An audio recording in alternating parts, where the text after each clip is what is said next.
Good morning. The assessor Raju Bhatt is going to follow proceedings remotely this week. Good morning, Ms. Dawson.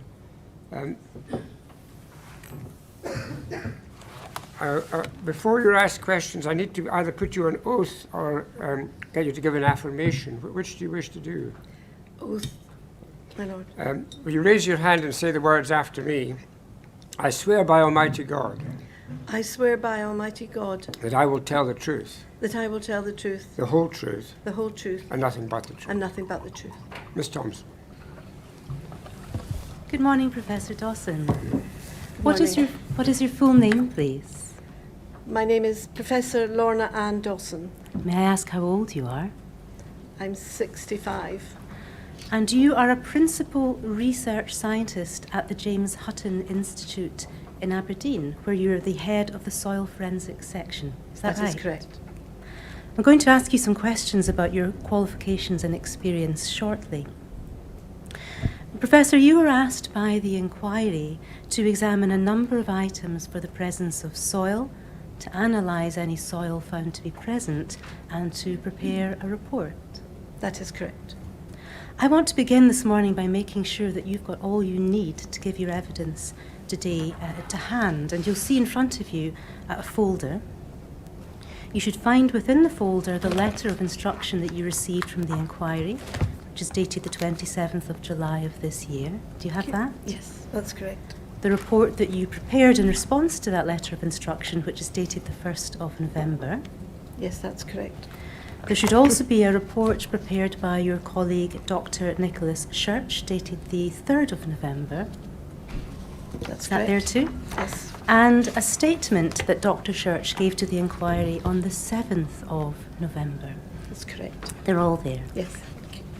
I should explain, Professor, that your report and the other documents that we have referred to are available to the Chair and to the assessors for their consideration, and will be published on the inquiry's website today. So it's not necessary for us to go through your report line by line. But it's there in the folder, and if you would find it helpful to refer to your report at any point when you're giving evidence, then you should feel free to do so. Thank you. Professor, you have also prepared a PowerPoint presentation which I believe summarises the work that you carried out on behalf of the inquiry and your findings and conclusions. That is correct. Am I right to understand that the PowerPoint is intended to simplify some difficult scientific concepts and to explain key points? Yes. My plan today is to simply go through the PowerPoint presentation and to ask you questions in relation to each slide, and it will be disclosed and published on our website later today. Before we go through the slides, I would like to ask you some questions about your qualifications and experience.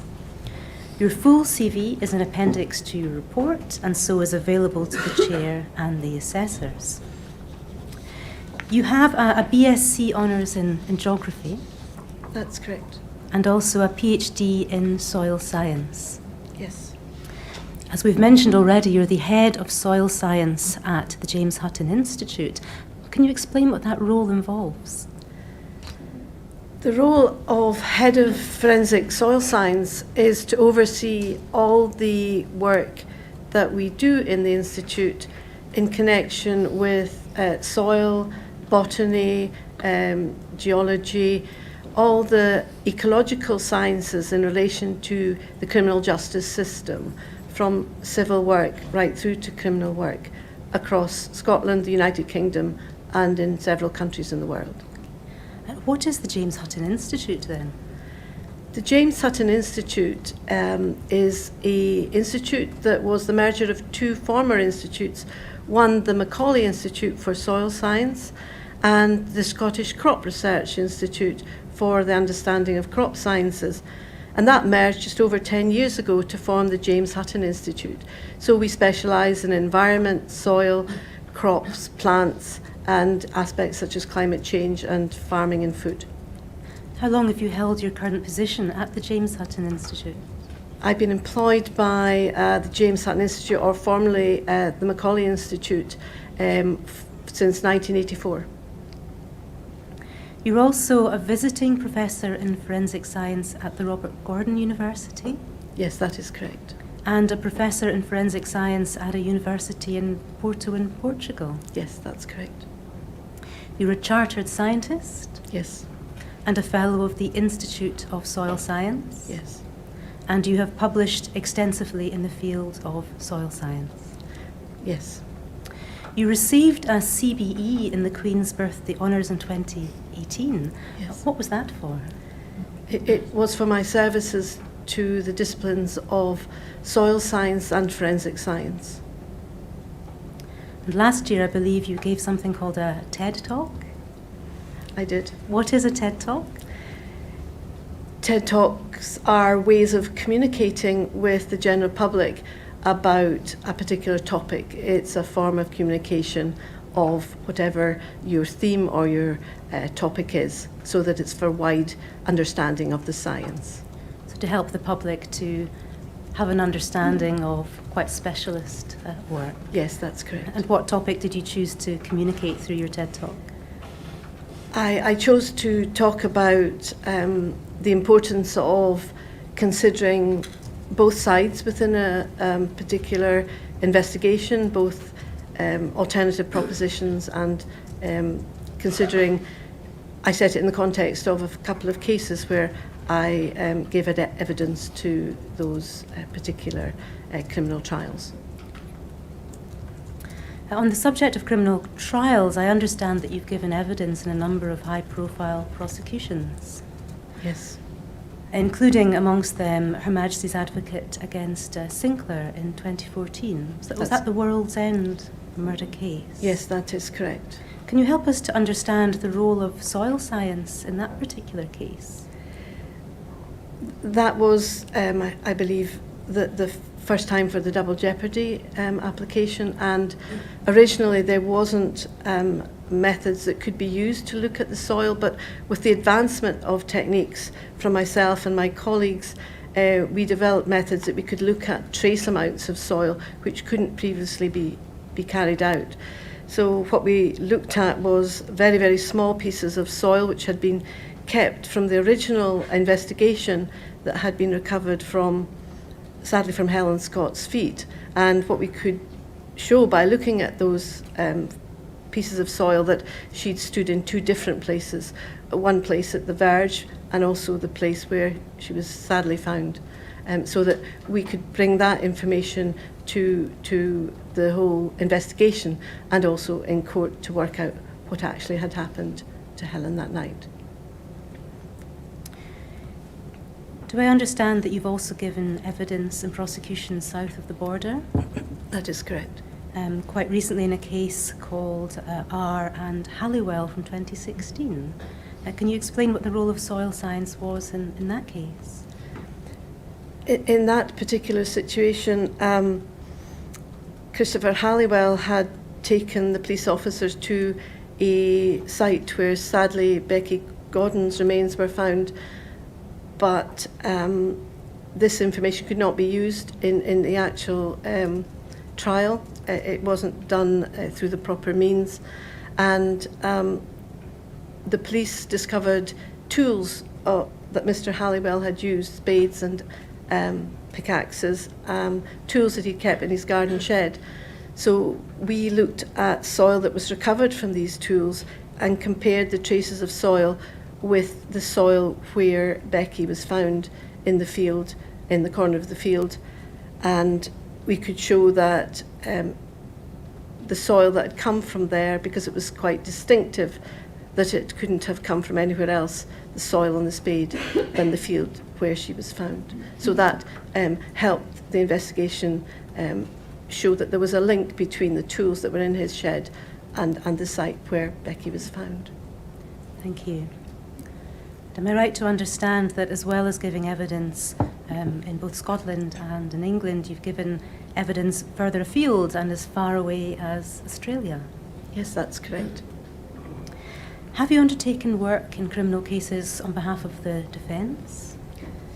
The case in, I believe it was 2012, the case in Australia was actually for the evidence that I looked at was for the defence, and it was to look at the context of whether a soil that was found in a particular area could have come from the soil on the boot could have come from the driveway.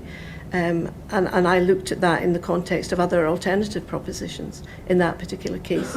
And yes, our whole team, we openly do work for either prosecution or defence or civil work as well.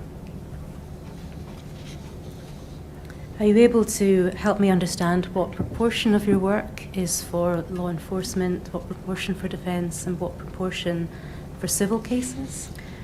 It's probably 60% for the investigating authorities and probably 30% for defence, and the rest is civil work or research.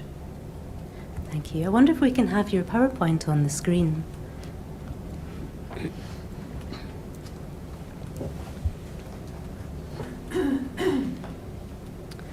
If we can move on to the second slide. Thank you. Is it possible to adjust the size of the slide slightly? Lovely. Thank you. Professor, I wanted to begin by asking you if you could help us to understand what is soil? Soil is varied. Soil is the result of coming together of many different factors. Because we don't just have one soil, we have many different soils. Even in a country the size of Scotland, and in particular, we've got a varied geology. Soil, its very basis is the parent material, the geology, the bedrock. What minerals are in that bedrock break down to form the elements that are in the soil. And it varies depending on what rock that is, what elements that you'll find in the soil. You've also got the climate. So depending on whether you've got a wet, cold climate, you will get organic matter building up. Compared to if you've got a very dry and warm climate, you'll get the organic matter breaking down, so you'll get very low organic matter in that type of environment. You'll also get the impact of organisms, and that, when I say organisms, are both the botanical organisms and also the animals and also the influence of humans. All of those things impact on the soil by affecting the organic matter that returns to the soil. And then you've got the landscape, the topography, whether it's south-facing, north-facing, in a ditch, in a slope, or on the top of a hill. All those factors together, also with the process of time. Soils take hundreds and hundreds and thousands of years to form, particularly in a cold environment, but they can take weeks to be lost. So that's why they're a very precious resource. So you've headed this slide soil forming factors, and you've discussed the role played by each of the factors listed in the formation of soil. If we can move to the next slide, please.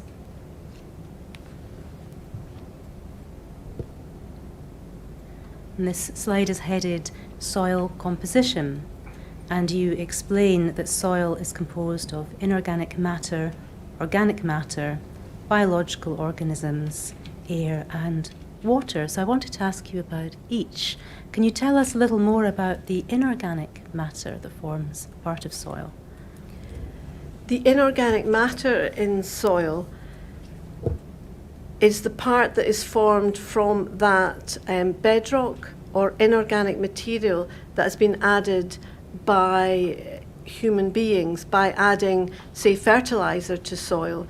That will affect that soil. And as I said, the geology, depending on whether if you've got a granite, you've got quartz, mica and feldspar, that'll be quite different to if you've got a sandstone, where you've got a very large proportion of quartz within it. So it ranges. The inorganic matter will be affected by what your bedrock is, and also what inorganic material has been added to that soil. And the inorganic and organic portions vary from a beach sand, let's say, which is almost 100% inorganic, to a upland peat, which is almost 100% organic matter. And we've got all the range of different types in between. So should we understand that different soils can form, at least in part, different minerals depending on the bedrock, and there can be varying proportions of inorganic and organic matter in any different soil type? That's correct. Tell us a little more about organic matter. The organic matter that is formed in the soil is largely a result of the breakdown of all the plant material that has ever grown at that particular location from the start of that soil forming.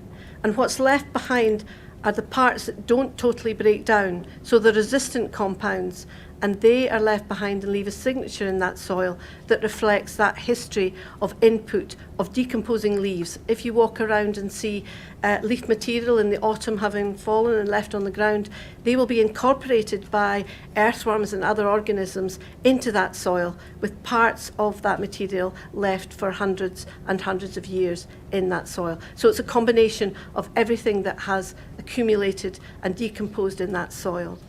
And also you've got the material that's been introduced by human beings, the organic material, the hydrocarbons that come from vehicles, let's say, for example, that all resides and binds with the organic matter in soil. So you say that human-induced compounds can be either inorganic, and you gave an example of a fertilizer being applied to soil, or organic, and you've given the example of hydrocarbons. So we can see humanity's influence over the composition of different types of soil. Next on your slide are biological organisms, plants and animals.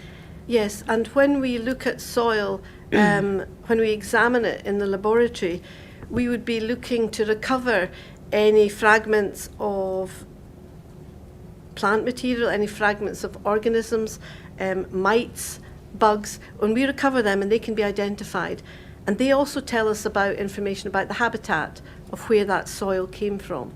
So it's a whole wealth of information that you can adduce when you look at a soil and you're asked, where did that soil come from?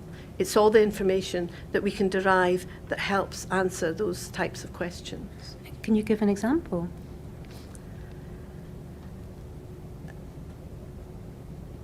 I suppose one example which was for the general public was the One Show presenter went to an area in Scotland and walked and sent us his boots and said, we've been somewhere in Scotland, can you work out where we were?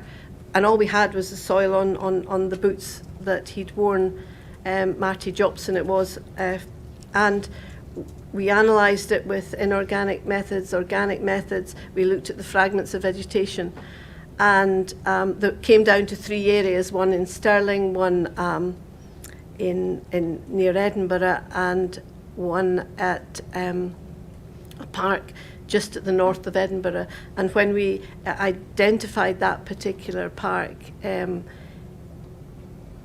was kept for the television programme that indeed we'd got within 700 metres of where he'd stood, just by using the combination of analytical techniques along with the mapping information that we host, so that you can put the information, the data, the analytical data, in the context of the spatial data that we hold within the James Hutton Institute database. So what information did you have to work with in that particular case, in that example? What was the inorganic matter? What was the organic matter? What was distinctive about it that led you to these 3 possible locations across Scotland? We looked at the mineralogy, so that is the suite of different minerals that are present in a soil, and that identified that it was a igneous paint material, so that we could exclude all the geology of Scotland that did not have that type of geology. We also looked at the elemental composition of that soil, and we could compare that with the elemental data that we had mapped to every 10-kilometre grid point in Scotland. So we could exclude many areas of Scotland that did not have the characteristics of that questioned soil from the boot. So that combined with we then used gas chromatography to analyse the organic matter in the soil, and we could say that it was a mixed woodland beside a farmland where there had been cattle grazing. And then we used palynology, which tells us about the individual plant species that are there. So by excluding about 95% of Scotland, narrowing it down to the 5%, we could then identify which areas then shared those characteristics with the questioned soil. So in this case, you were looking for an area of woodland that was also close to a farm. That is correct, with that geology. With that geology. And would that be on the woodland and the farm, would that be on the basis of the organic matter within the sample, coming from trees, farm manure, that sort of thing? That's correct. You've mentioned a mapping. Can you explain what the concept of mapping involves? Is this the soil database that I've heard about? So at the Macaulay Institute, in the 1970s, we were commissioned by the Scottish Government to go out to every 10-kilometre grid point and sample the soil. So soils vary horizontally, but they also vary vertically with depth. So a whole team of soil surveyors went out across the whole of Scotland and visited these grid point locations, dug a profile pit, a soil pit, sampled each of the horizons, took samples back. Those samples were analysed using recognised accredited methods to analyse the characteristics of mineralogy, elemental composition, pH, organic matter content. And that was then all kept within a database, and maps were made from that. In those days, it was paper maps, and those maps were used to derive such attributes as land capability for agriculture and land capability for forestry, those types of derived product. But then in the 2000s, the Scottish Government asked us to go back to those same locations, or at least at every 20-kilometre point, and to resample to see if the soils had changed over time in terms of characterisation of climate change effects or pollutant effects. So we could compare the data that was gathered in the 1970s with the data that was gathered in the early 2000s, and compare to see if there were changes and loss of organic matter, in which there weren't. Thankfully, in Scotland, we're not having a huge problem with loss of carbon, so that it allows us to put that sort of data in a time context as well. I see. And do these databases remain accessible to you? In Scotland, we share all the data. It's all freely available, so that anyone can go on to what is called the Scottish Environment Web, and at that site the data is available for download for anyone who wishes, because it was Scottish Government taxpayer funded work. Thank you. Returning to the slide, the final composition listed there is air and water. What part do air and water play in soil composition? They're a very important part, and one of the 4 or 5 parts of what makes soil distinctive. The air are the pore spaces, so that soil must have the aeration to allow the organisms to live within soil. So what we don't want is a compacted soil where we don't have enough air for the roots to grow and the organisms to grow also. But we also need enough water, not too much water, but enough water in the pore space to, again, allow the plants to grow and that environment to thrive. And what then makes one soil different from another? Is it a combination of the different inorganic matter, the different organic composition, the different organisms that live within it, and different quantities of air and water?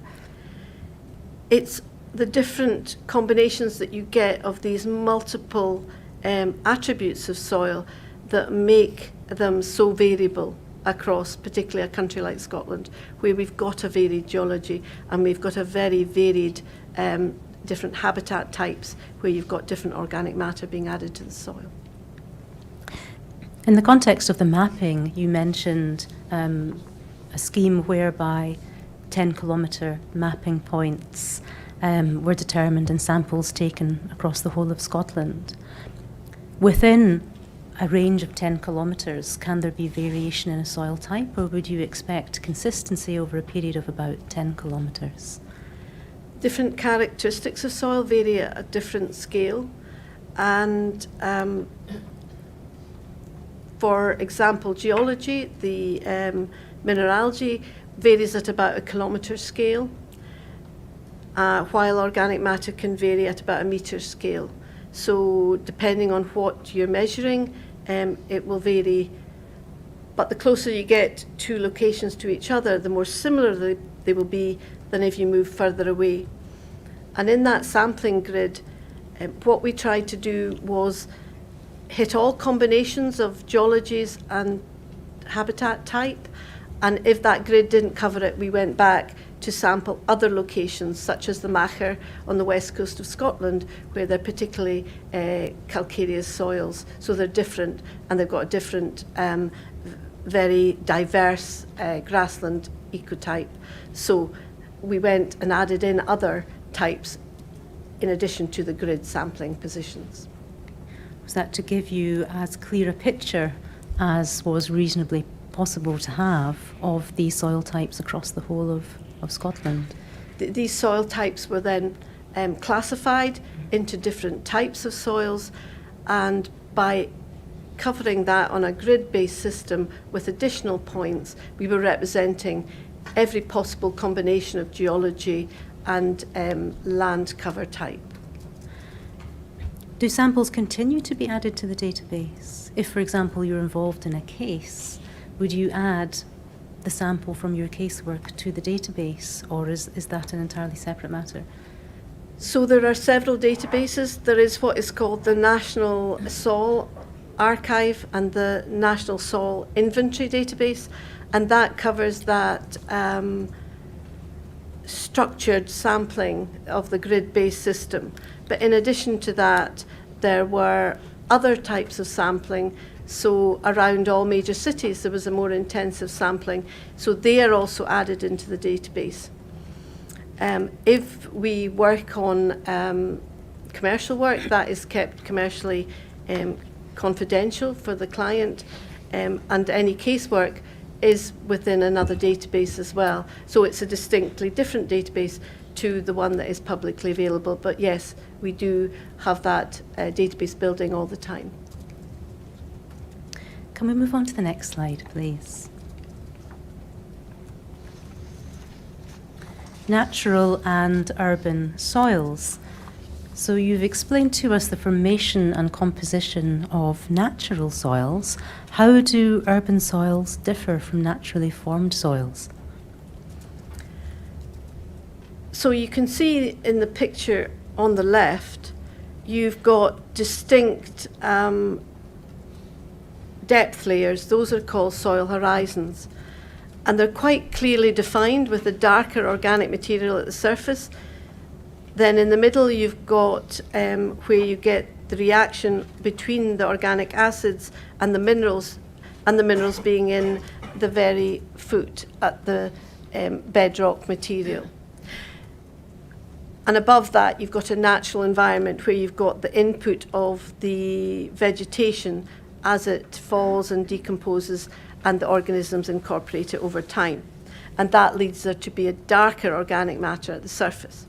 However, in the profile on the right, you can see that in a city, while you will generally get the same underlying bedrock, so the same geology that persists in a particular place that is formed from the geology of where that location was, you get a lot of introduced components from human activity. You get drains being dug, you get soil being transported, you get herbaceous borders being dug in. You get pollutants, you get industrial processes, you get vehicles travelling over that area. That all adds in other components to that soil. And you can get the soil mixed up. You don't get the same layering that you get in a natural soil profile. So it adds to more variability that you might expect to find in an urban soil that you would get in a natural soil. You mentioned soil horizons and the layers that I think we can see, particularly in the left-hand photograph. Now, we have touch technology in this hearing room, so I wonder if you could perhaps return to the left photograph, and if you just put your finger on the screen, a little circle will appear. If you could help us to understand what each of the layers are that we see in the left-hand photo. Do you want to take one of those away? I think there's a means of doing that. There we are. So number one, that is the geology. So that is the underlying at depth. That's about 1.5 meters depth. And this is what a soil starts from, the geology, the parent material. And above, in comes the vegetation from any material that is grown there that dies and decomposes and is left behind as organic matter.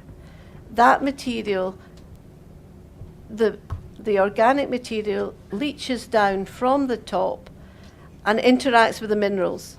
And together, there's a lot of chemical reactions going on which particularly make that soil distinctive for that particular location. We've got quite a lot of circles there. I think the screen is quite, it's actually quite touch sensitive. So let me just be clear about this. We've spoken about the bottom horizon band, where we've got circle number 1, and you've explained that comes from the geology. Yes. That's the parent material That's that you correct. spoke about at the beginning. Immediately above that, where we have a circle with number 5 on it, that sort of ochre or yellowish layer. That's called the B horizon. So the lower geological layer is the C horizon, the bedrock. Mm-hmm. The middle interactive zone is the B horizon. And that's where you get the orange-brown colour is iron and aluminium sequioxides. And that's because of the interaction between the organic matter in the dark brown layer near the surface, where we've got 4, 3, 2, and 6, where we've got a very complex horizon, where you've got a lot of microbial activity, you've got a lot of earthworm activity, you've got a lot of root growth activity. So that area there is a very dynamic zone. That's the A horizon of a soil. So the A horizon is largely organic material.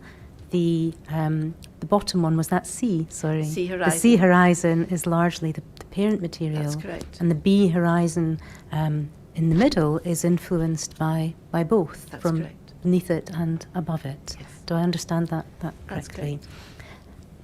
And again, if you would care to use the technology, might you be able to point out some of the horizons or bands in the urban soil that we see to the right? In the urban soil, we can see that there is a distinct organic layer, circle number 7, and that's where there has been a grassland vegetation growing, and that has contributed organic matter in that, also an A horizon.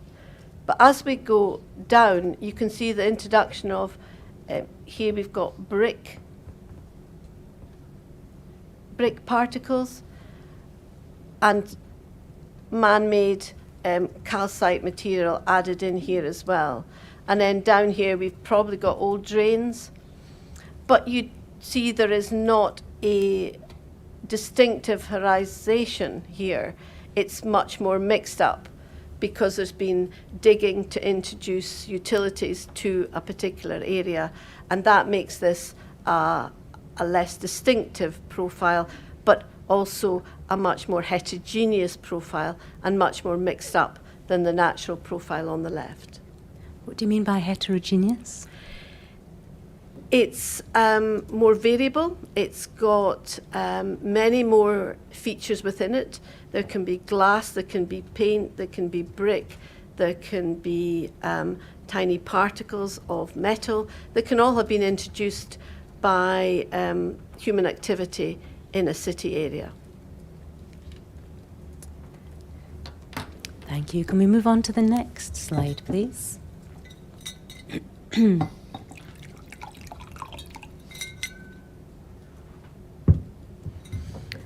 Locard's exchange principle, every contact leaves a trace. Can you help us to understand the relevance of this principle to soil science? Dr. Locard introduced this quite early on in the development of the forensic sciences. And it applies where you have got any trace material that may have been transferred into a scene or out of a scene. So that includes hairs, fibres, glass, plant material, and also soil. When you have got any two objects potentially coming into contact, there will be an exchange of material. By me sitting on this seat today, there will be exchange of my DNA, an exchange of my hair, my skin flakes, and I will leave it behind on the seat that I'm sitting on today. I will take out carpet fibres from the floor on my boots.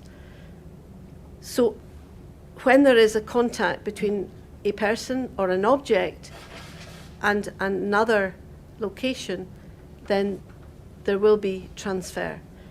It's just down to the technology. In the day when Dr. Locard developed it, there weren't the sophisticated techniques in forensic science that there are now, such as touch DNA, or, for example, microanalysis, than there are now. So now there are methods that we can actually characterize and actually show that there has been exchange of material from one to another. We see from the slide that Dr. Locard was born in 1877 and died in 1966. Do you know when, in the course of his lifetime, he first espoused this principle? I think it was in 1910 that it was established as a working principle within the forensic sciences. And I dare say that forensic science has moved on somewhat in the last 110 years. It has moved on a lot, particularly in the advancement of the techniques that can be used. However, that principle still holds. So far as soil science is concerned, applying this principle to soil, if a person walked across soil, would you expect a transfer of soil onto their shoes or boots? It depends on the type of soil. It depends on whether the soil is wet or dry. It depends on how much soil is exposed for potential transfer. What I mean there is, for example, if a surface is particularly well covered and there is no area of soil that is exposed, then it's very unlikely that transfer will take place. On the other hand, if there is a shrubbery, a border, and there's exposed soil, then if someone goes through that, is extremely likely that soil will be transferred to the footwear. Or in cases where someone's knelt, it could be transferred to fabric as well, to jean fabric, for example, on a knee. What conditions then are most conducive to the transfer of soil onto footwear? Soil will be transferred or can be transferred if particularly soils are composed of clay materials. So clays tend to stick because they are layered in their formation. They are very fine particles within it, and particularly if they're wet. So not too wet, but if they're got a significant amount of moisture in it, the mud will stick. Also, if there is a tread on the item of footwear itself, the soil will stick within that tread. Also, if the person with the pressure, if they're standing and forcing with pressure, then it's more likely to transfer. And also the time before an incident occurred, if the footwear is clean, and also the time after. So if someone wears footwear for a long time after contact's been made at a particular place, and they've come into contact with other locations, then that can affect the primary transfer onto the item of footwear in the first place. So again, there are many factors that can influence that transfer and the persistence of that soil on the item in question. And in a situation where soil has been transferred onto footwear and the item of footwear comes in contact with a piece of clothing, again, might you expect a transfer to take place? Again, that would depend on the type of fabric. If you've got a piece of plastic, such as leather trousers, it probably wouldn't transfer very readily. However, if there is a weave to it, then soil is much more likely to transfer to that particular fabric. If the pressure, then more would transfer than if there's less pressure. So it's all the time of contact. So if there is a short time, it's less likely that soil will be transferred compared to a longer exposure period to that soil. Can we move on to the next slide, please? This is headed Methods of Analysis in Forensic Soil Science. If you're asked to analyse a sample of soil, what methods of analysis are available to you? In our laboratories, we are fortunate in that we have a whole range of potential different techniques that we can use.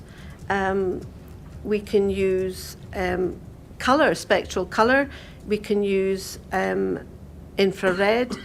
We can use XRF. We can use, for example, in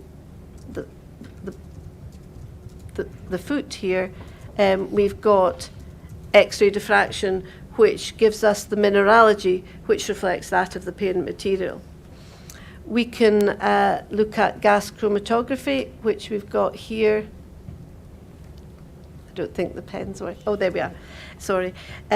We've got a profile which tells us how much of each individual organic compound we've got in a soil.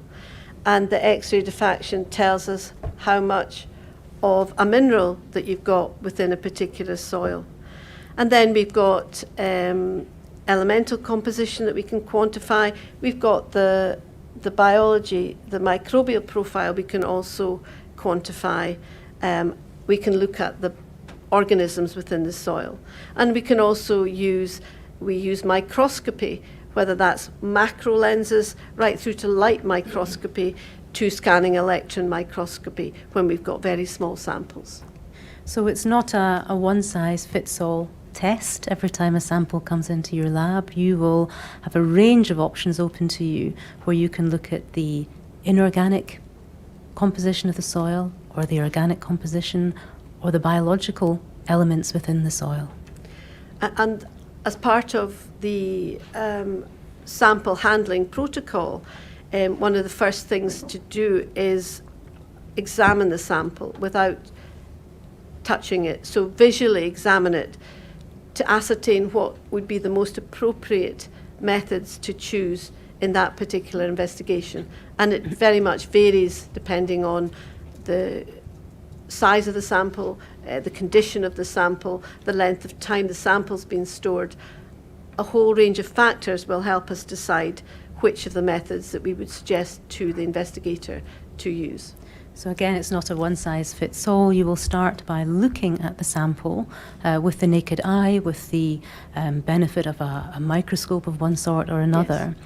And then you will determine which are the most appropriate analytic methods depending on the sample type that you're dealing with. That's correct. And you mentioned a number of different factors being relevant to your decision as to what analytical methods to use, one of which is the size of the sample.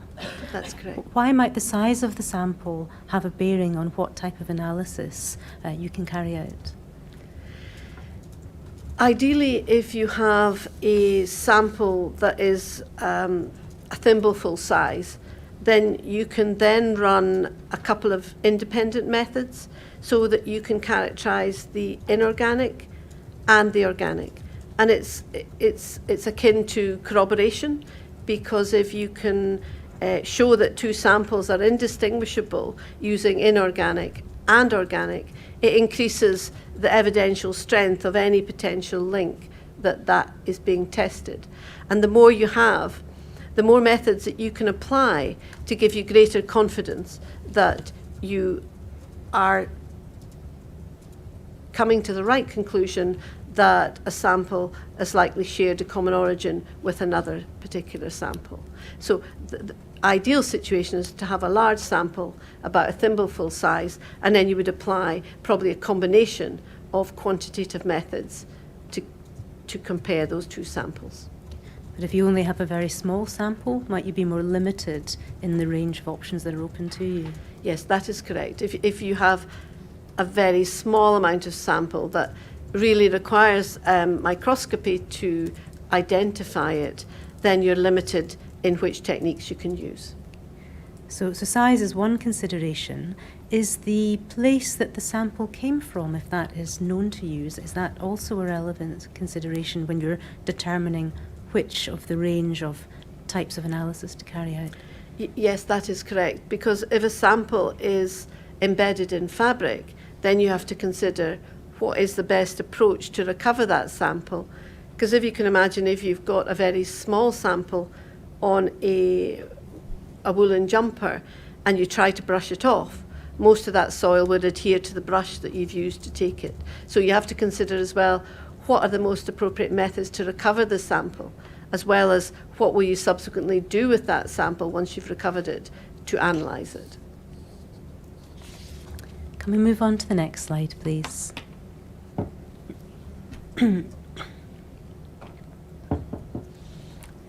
Now, there's a lot of information on this slide, Professor, but we see at the bottom that this is an approach to examination and analysis of forensic soil adapted from ENFSI Best Practice Manual for the Forensic Comparison of Soil Traces. So I want to begin by asking you, what is ENFSI? It's the European Network of Forensic Science Institutes. So it's laboratories where they carry out forensic work, have set up this group in Europe to share best practice and to develop protocols so that the standards are high across all these collaborating institutes. So most of the countries in Europe are members of EMSI. And within EMSI, they have individual working groups on specific topics. So for example, there's a fibres working group, there's a DNA working group, there's a crime scene working group. And the one where I'm on the committee of is for animal, plant and soil traces working group. And myself and 5 other forensic soil scientists from 2017 to 2019 carried out a review of what were the best procedures to deal with soil if they come into a forensic laboratory. And we wrote this best practice manual, which is openly available on the EMSI website. And it lays out, and apologies for the complexity of the diagram, but however, it is divided into 4 main stages. And those are the guidelines that we recommend that any forensic soil scientist carries out when they're working on a forensic case. Thank you. We'll look at the 4 stages in just a moment.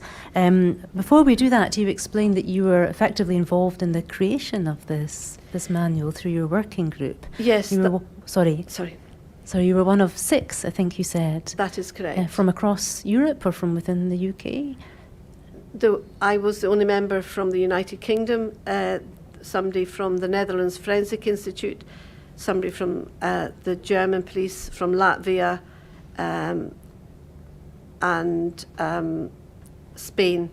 So collectively representing a range of countries across Europe, we met over a period of 2 years and carried out research and the objective, and we published and submitted this through quite a rigorous submission procedure, this guideline for handling of soil samples. And the purpose of this guideline, you explained, is to set minimum standards in laboratories across Europe. That's correct. And what is the status of this manual, these guidelines? Are countries obliged to follow the guidelines, or are they simply guidelines for best practice? Because different countries across Europe operate in different legal systems, they can't be prescribed operating procedures, but they're good practice guidelines. And if a laboratory was not adhering to good practice guidelines, then it's extremely likely they wouldn't be allowed to carry on operating. As you've said, Professor, there are 4 stages, and I wonder whether we might take a little time to look at each stage in turn.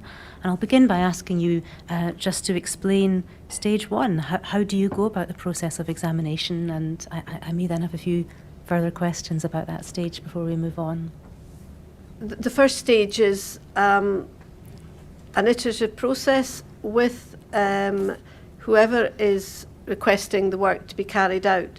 So making sure that the case question is well established, and to identify the item and to identify where the soil is adhering to the item that one has been asked to look at.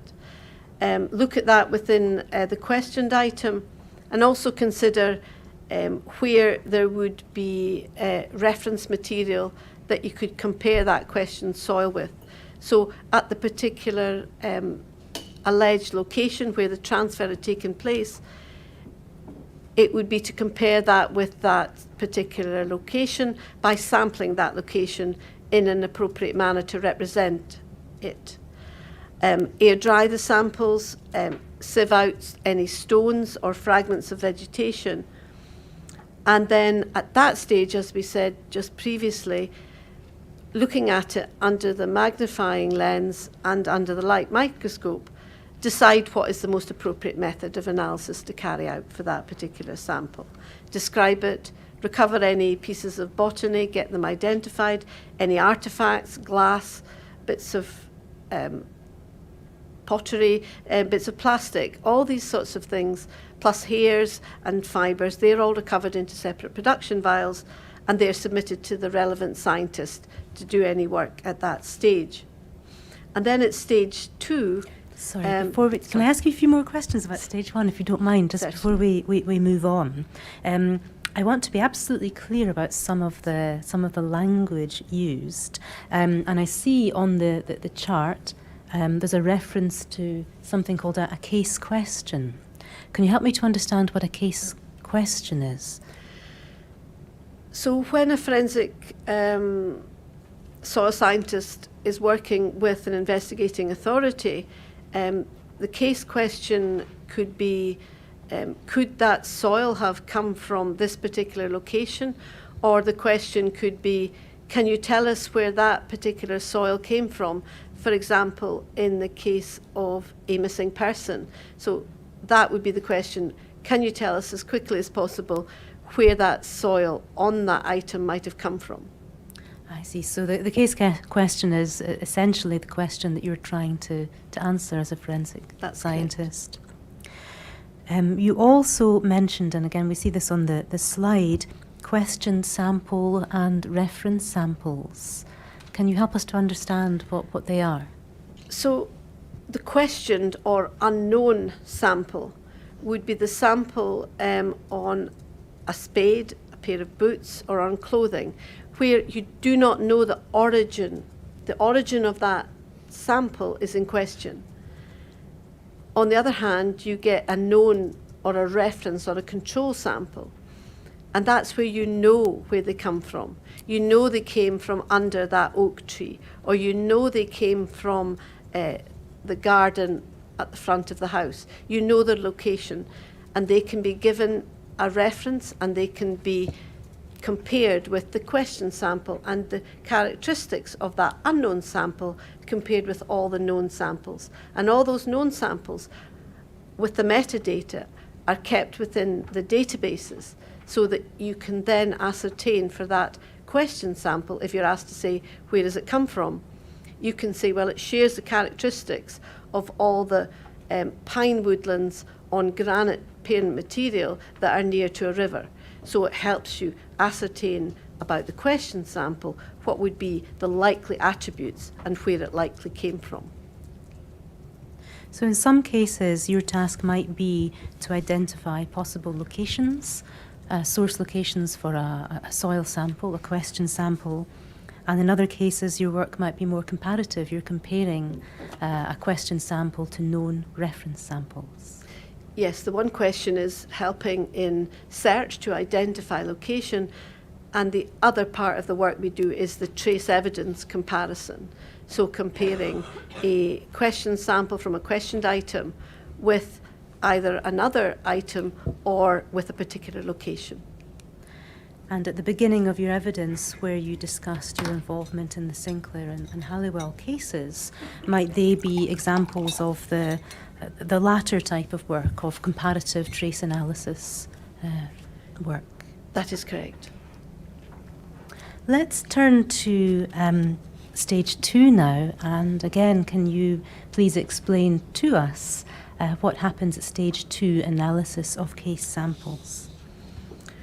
So at that stage, when we're clear in our mind what the question we're trying to help the investigating authorities with, and when we're clear what type of soil, is it a sand, is it a peat, is it somewhere in between, is it a urban soil, is it a rural soil, how much of it is there, how long it's been kept, if it's in a single clod or is it fragmented. All these things then help us try and decide what is the best method to use to characterise that soil and to compare it to help answer the case question. And for that, if we've got an ideal amount, such as a thimbleful of soil, we would split the sample. We would keep a portion back so that there was an amount that a defence scientist could look at it independently and keep that to one side, and then split the other part, ideally in two, so that we can look at the inorganic characteristics of that soil and independently the organic characteristics of that soil. You explained earlier in your evidence that when you have a very small sample to work with, you might be very limited in the number of analytic methods that you can employ. And is that precisely why? Because you need a separate sample for each analytic method? Yes, that is correct. And as you explained earlier, there are both inorganic analyses that you can carry out as well as organic analyses, in addition to a visual examination of any soil sample. Yes, that's correct. Let's move on to stage 3, comparison of results. Can you talk us through this stage of the process? So the middle box here, where there's a comparison of the different methods. So here we've got two independent methods, and we see if they're showing us the same relationship between the question sample and the known sample. And we also, to the left of that box, forgive me, I think the technology might work better with your finger. Is it? Oh, I think. Oh, There yes. Thank you.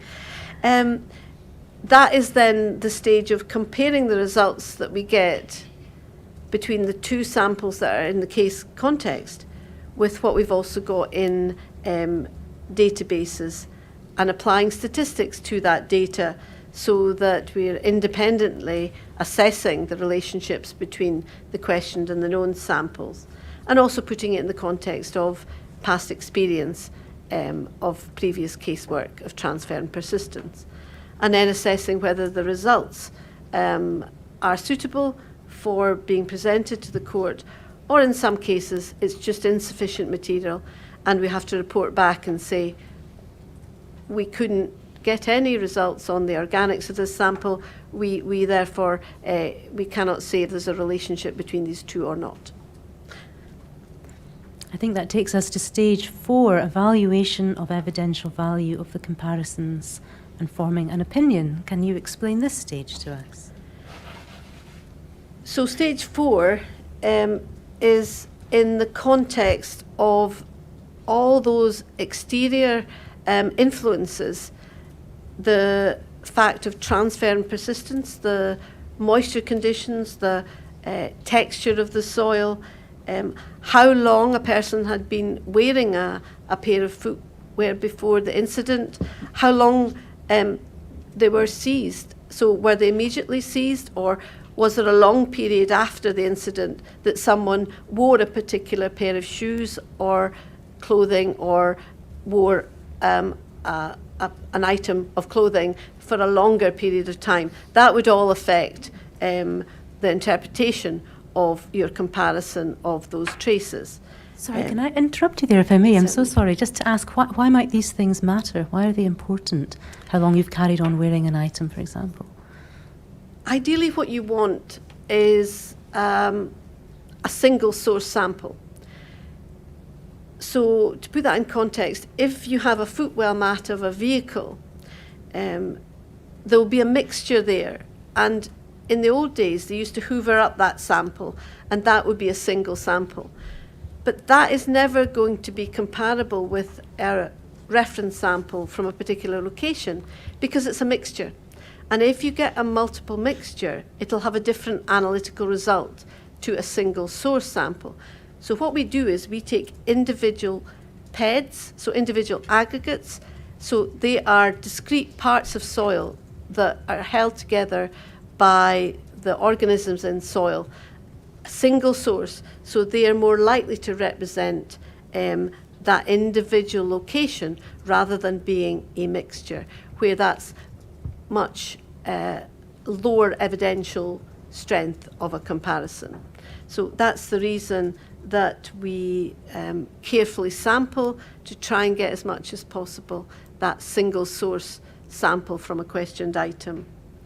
And consider also whether, if someone has walked a particular location and they've walked to 3 other locations after that, you have to be very careful to recover the stratigraphy of that soil on the footwear to represent those 3 different locations. So the ideal thing is to seize an item, a questioned item, almost immediately that transfer has occurred, so that you get that distinct single source sample.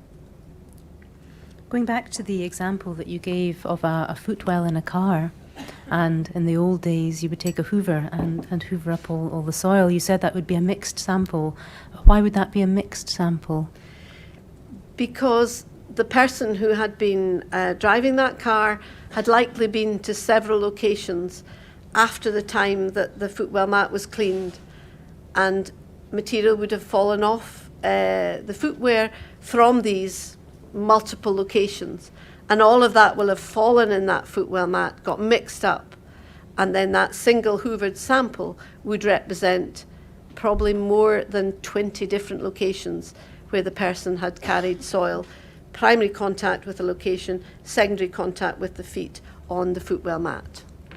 And potentially, could there also be soil that predates the incident with which you might be concerned? Could there possibly be, I suppose depending how often one cleans one's car, years worth of accumulation of soil in the footwell of a car? Yes, that is correct. It's the time pre-event, the event date itself, and post-event that can affect the integrity of that particular sample.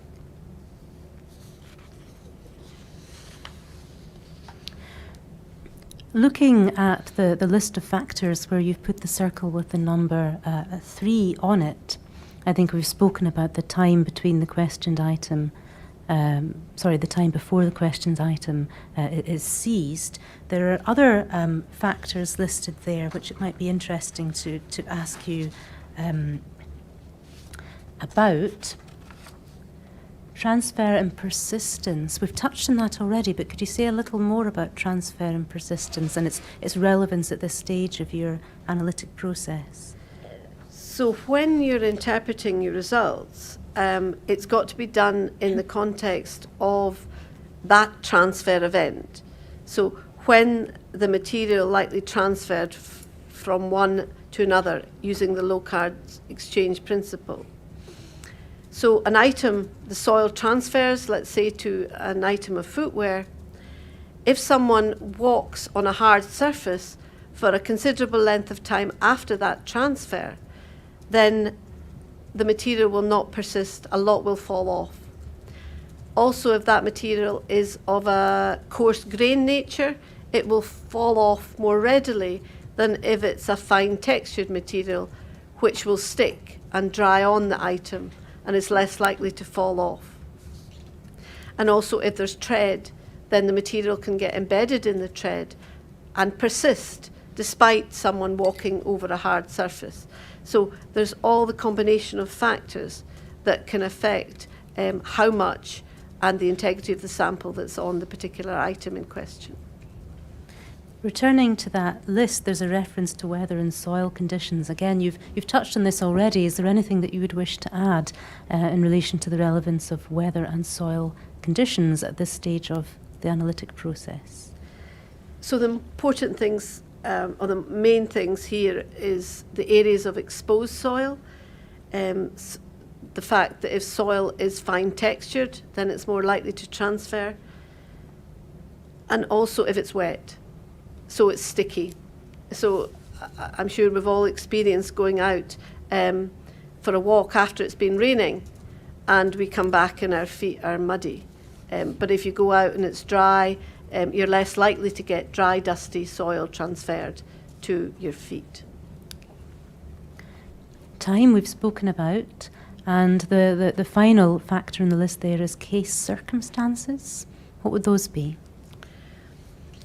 So that's the information that you've been given in terms of the case context. So how many people were involved, the date, the time of the incident. So had it been raining prior to the particular incident?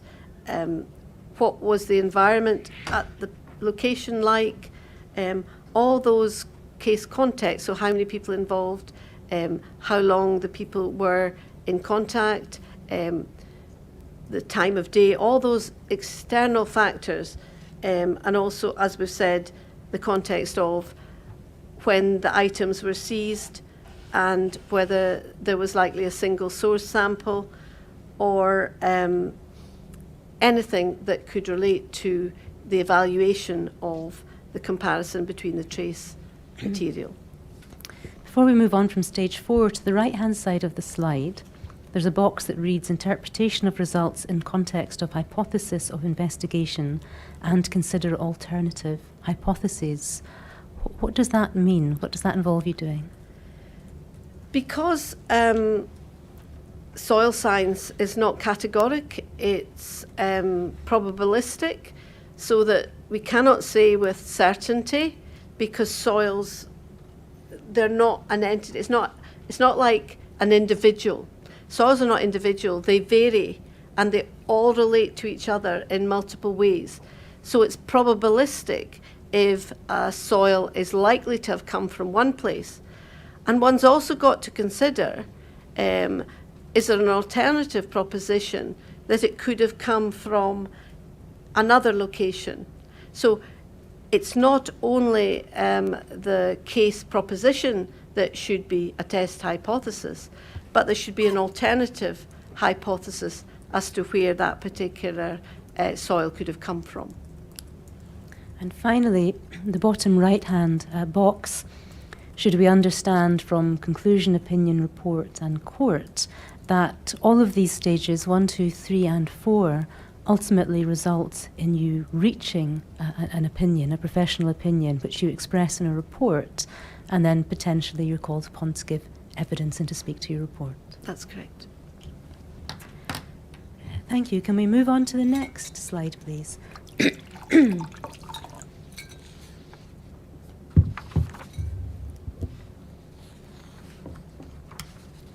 Factors that influence the use of soil in forensic science. Some of these we've touched on already, but I wonder if I could just invite you to talk through each of the factors, and if there's anything further that you might wish to say as to how they influence the use of soil in forensic science. So this diagram was adapted from a publication about forensic pedology being soil science, and looking at it in the context of soil trace evidence. As we said, the characteristics of soil, so whether the soil is sandy or clay, organic or not organic, that will all affect whether the soil will transfer to an item or not. External factors, such as are there exposed surfaces of soil where the soil can readily transfer? Has it been raining recently? Is the soil muddy? Will it then likely transfer? Has there been sufficient force and time of contact to allow that soil to transfer? Is the contact material of a sufficient nature that that soil will be able to be transferred? And have the items been seized rapidly enough after the incident that the trace does not degrade and that you still got confidence that it's got integrity? And understanding that period of transfer and how long it's likely persisted, that you've got enough material that you can compare with any other material, such as reference samples. And then ultimately, that will impact on the size of that sample, and that will then impact on the investigation as to what analytical techniques are then most appropriate to use on that sample. Professor Dawson, I want to move on now to ask you some questions about the work that you were instructed to carry out by the inquiry. I wonder, Ms. Kell, if we can jump to slide 12, please. There's one slide that I'd like to take out of sequence. So here you set out the inquiry request to recover and carry out trace evidence analysis and comparison of traces from a police vest worn by PC Nicole Short with traces from 2 pairs of boots, one pair worn by Mr. Shekubayo and another pair worn by PC Craig Walker in the early morning of the 3rd of May of 2015. Now, we've referred already to your letter of instruction. We don't need to put that on the screen, but it's dated the 27th of July of this year. And in that letter of instruction, Professor, were you made aware that the inquiry had been set up to examine the events surrounding the death of Shekubayo, who died on the 3rd of May 2015 after being restrained by police officers in Hayfield Road in Kirkcaldy? Yes, that's correct. Were you made aware that the chair will require to determine whether Mr. Bayo stamped on the back of a female officer, PC Short, as she lay on the ground? Yes, that is correct. And were you therefore asked to examine her vest and Mr. Bayo's boots for the presence of soil? That's correct. And to compare any soil found on the vest with any soil found on Mr. Bayo's boots? That's correct. Further, were you made aware that a suggestion had been made that Constable Walker might have stood on PC Short, and so you were also asked to examine Constable Walker's boots and compare any soil found on the vest with any soil found on his boots? That's correct.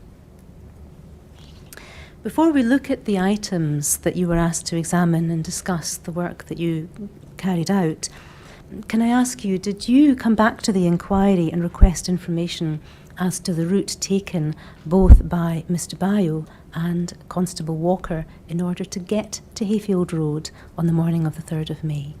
Yes, that is correct. That is to understand the context of the potential transfer of material to either Mr.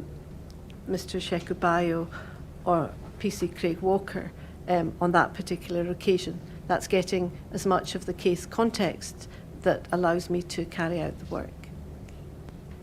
And were you advised that Mr. Bayo had walked from Arran Crescent to Hayfield Road? That's correct. And that Constable Walker had been on mobile patrol when he was asked to attend Hayfield Road, and that he drove there? That's correct. Did a colleague of yours, a Professor Miller, prepare a map of the assumed route that Mr. Bayo took on the 3rd of May from Arran Crescent to Hayfield Road? Yes, Professor Miller prepared that map. That's correct. I wonder whether we can look at that. Can we jump back, please, Ms. Kell, to slide 9? Is this the map that Professor Miller prepared on your behalf? That's correct. Let's take a few moments to look at it. We see, and again, it may be that you can assist us with the touchscreen technology, but we see Arran Crescent towards the top left-hand corner of the screen, and we see Hayfield Road towards the bottom right-hand corner of the screen. There's a legend at the bottom of the map, and we can see that the yellow line, the bold yellow line, denotes the assumed route taken by Mr. Bayo, and his direction of travel is marked with black arrows. That's correct. We see that the map is to scale, and you have recorded that the total distance of the assumed route is 0.69 kilometres. That's correct. The legend tells us that man-made surfaces are those marked in grey. So what would man-made surfaces include? Those would be pavements and tarmacked areas. So the road surface or the pavements or factory areas, that a solid surface of a footprint. And those are areas that are in grey, and the houses are multiple uses, so such as the footprint of a house and its garden area. And they're in a sort of creamy yellow colour. That's correct. The legend also tells us that natural surfaces are shown in green. Can you help us to understand what is meant by natural surfaces? These are the landscaped areas in the Kirkcaldy area. So the areas in green are either grass or soil or borders or trees. So they're landscaped by the city to enhance the green space in a city. And you can see the green areas, it's quite a bright green area, and there is grass and exposed areas along that route for much of the route along Temple Hall Avenue, which is here. But in particular, at and around the Hayfield Road junction, there's a considerable amount of surface area which is of natural category. It's stated at the foot of the map, edges of the assumed route, which was likely walked by Mr. Sheku Bayo in 2015, contained approximately 60% natural cover for potential exposure to natural surfaces. 60% natural cover, does that mean that 60% of the assumed route was bordered by natural surfaces? That's correct. My colleague, Professor Miller, calculated the percent of that assumed route. We can't know the actual route, but of that assumed route, 60% of the adjacent material, land, was trees, grass or bare soil. That calculation was carried out by your colleague. That's on correct. Your behalf. Yes.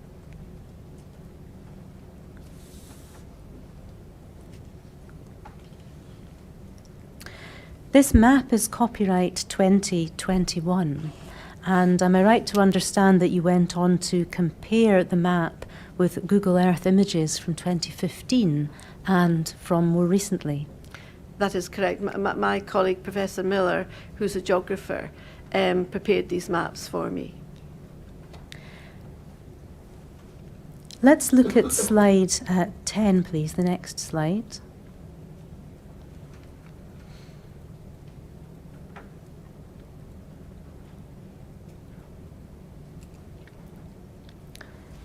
So this is an image, again showing Temple Hall Avenue, Henry Road and Hayfield Road from September 2015 from Google Maps. That's and correct. Again, we can see green areas. Would it be reasonable to assume that they are trees, grass, and other natural surfaces? Yes, the sort of bright green areas there, that's a grass sward, so that's been planted amenity grassland, for example. And the darker green, here you can see the trees at the site of the incident, and they're the darker green rounded, that's looking down at it from above with the canopy of the tree. And you can see those in that area at and around the site of the incident. Having examined this image from September 2015, how does this fit with your colleague's assessment that approximately 60% of the assumed route was adjacent to a natural surface? That calculation still holds. Can we move to the next slide, please?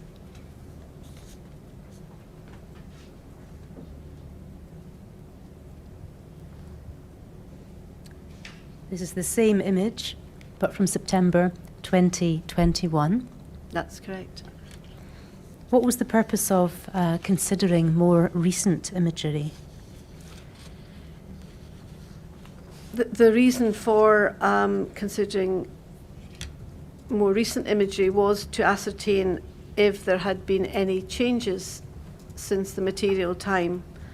Because when looking at the particular area, it's important to see where the trees were, would they still have been there at the time, and any changes to that landscaping from that period to present day. And did you note any changes to the landscaping between 2015 and 2021? There was an additional path that had been, hard standing path that had been put in from Henry Road to Hayfield Road, across triangular track from hard standing had been put in by the council. But if I may, Please. I think the important thing being that when I went to the site to have a look at it for potential contact locations, that these mature sycamore and cherry trees, they were still there in 2015, so, and as was the herbaceous border, which is at this corner here, at the very corner of Hayfield Road and Henry Road. This herbaceous border where there was exposed soil, it was also there in 2015. You mentioned having gone to the locus, so let me ask you some questions about that now. I understand that you visited Hayfield Road last month on the 17th of November. That's correct. What was the purpose of your visit? The purpose of the visit was to actually see for myself what that environment was like.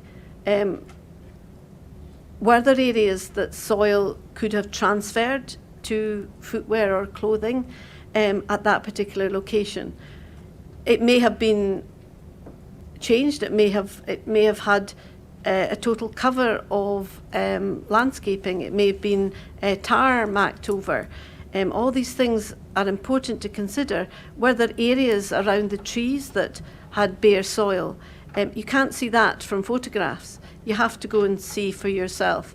And what I was also wanting to do was georeference the large trees, the mature trees that are there, to see if they were there. And indeed, the main trees were all there in 2015. They were currently there in 2022.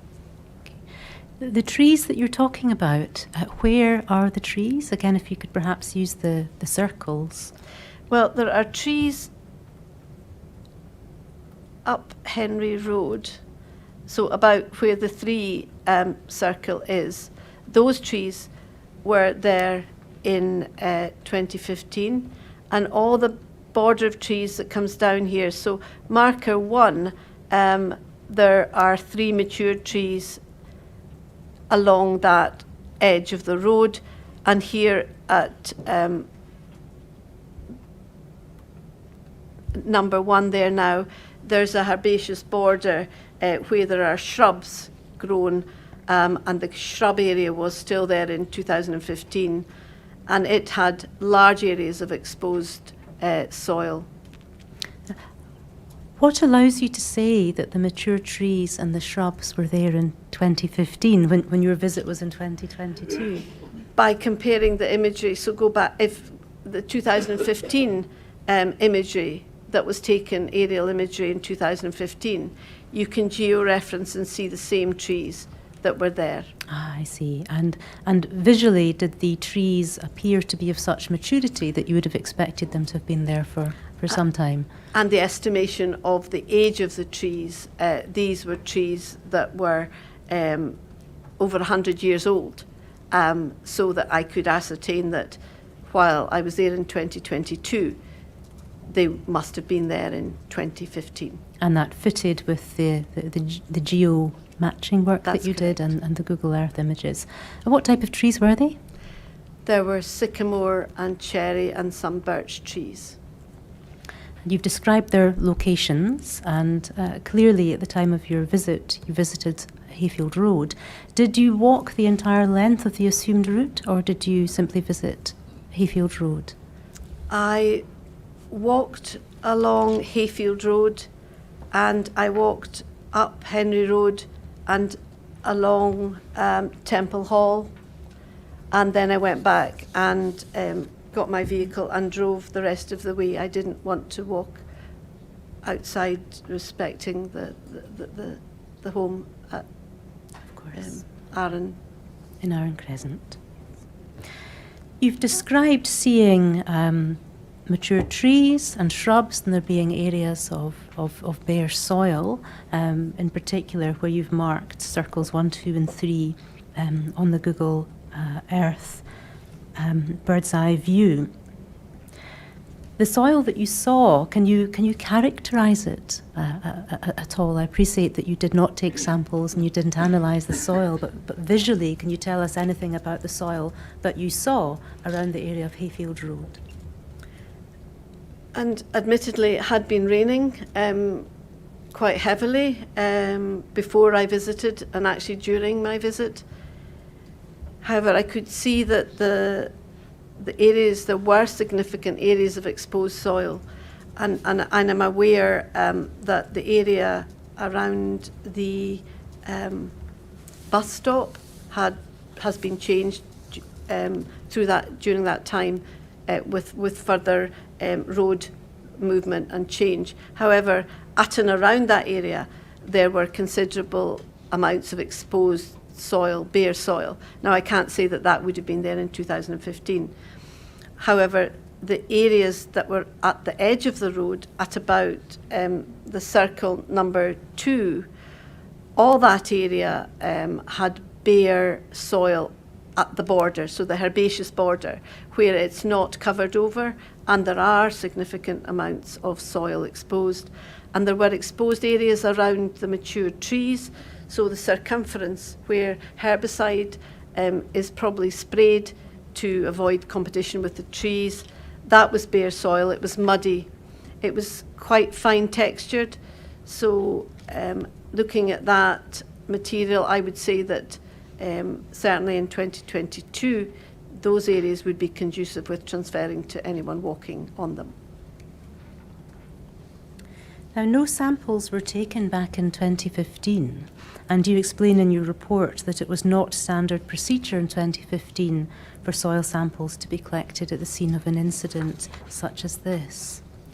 Has the standard procedure changed since 2015? It probably would still be the same if it was a similar situation, that it's unlikely that soil or vegetation would be collected. Did you take samples at the time of your visit last month? No, I was not instructed to take any samples at all. And having discussed it with Council, it was decided that because there could be so many changes that could have happened in the period between 2015 and 2022, that any reference samples, they might not represent that soil because all the influence of additional fertiliser, additional pesticides, all the vehicles that would have transferred and travelled, it must be thousands of vehicles that potentially would have transferred and travelled over that road surface, that any reference sample taken from the road would not be representative of that road in 2015. So should we understand that in your view there simply wouldn't have been any value in taking samples now? Because of this, no value because of this potential of change that would have introduced to those reference soils over time. So I'm mindful of the time. Yes, we'll take a break for 20 minutes at this point.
No, Miss Thompson.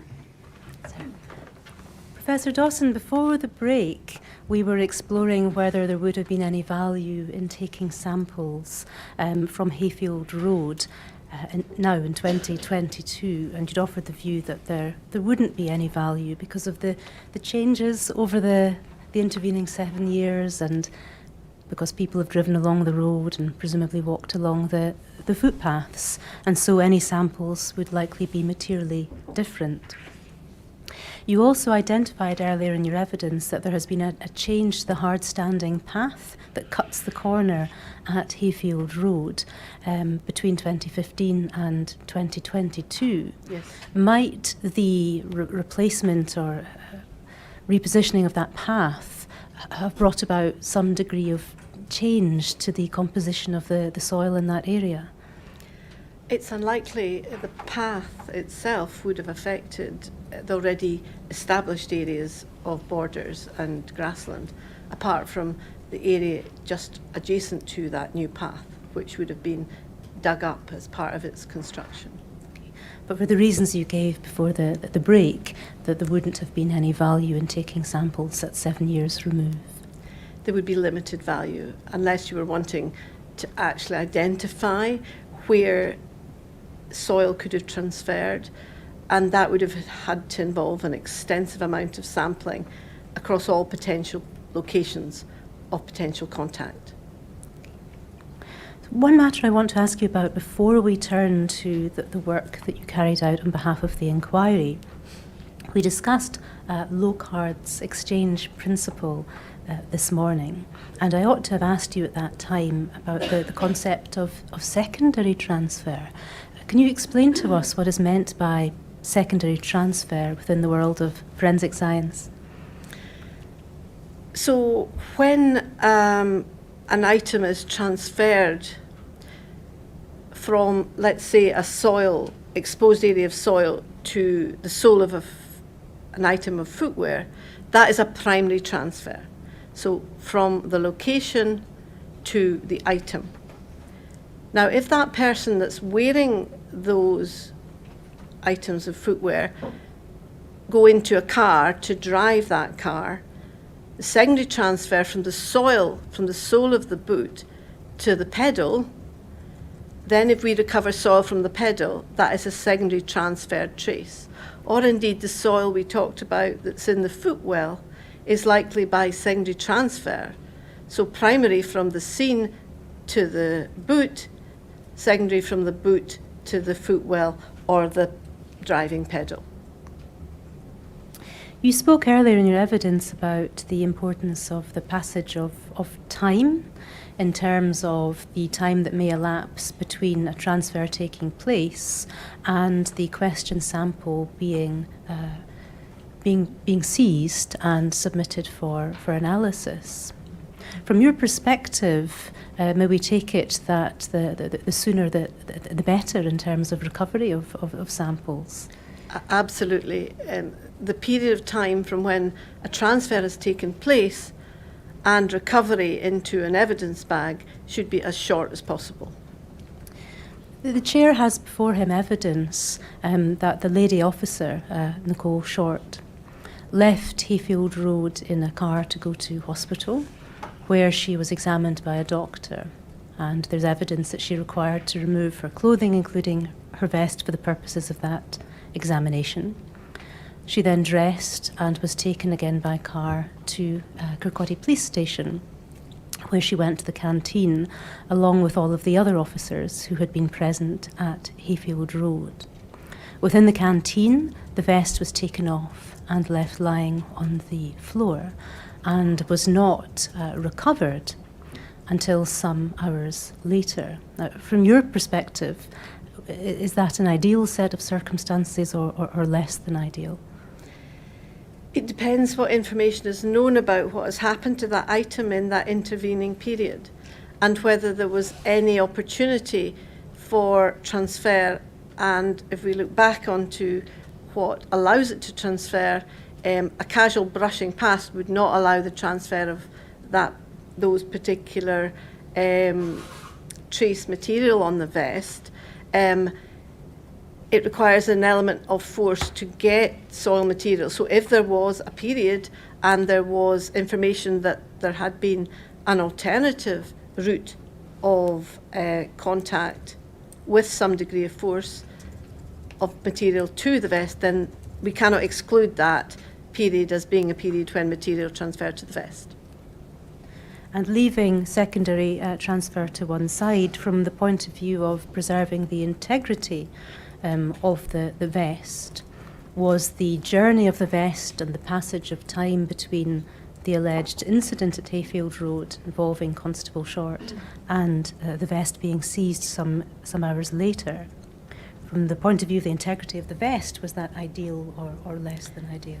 The minimum time period, again, for the integrity of the item is the shortest period at all possible, and to have that being witnessed so that the least could have occurred to that questioned item in the intervening time. That's the ideal situation. I want to move on now to ask you some questions about the work that you carried out at the request of the inquiry. Am I right to understand that at no time since 2015 had you been asked by the police to carry out soil analysis on items from Hayfield Road? I was never asked to carry in work by the police for this, no. Nor were you asked to carry out work by the Police Investigations and Review Commissioner? No. Nor were you asked to carry out work by the Crown? No. So the first and only request for such analysis came from the inquiry. That's correct. Can we return to the PowerPoint, please? Slide 13.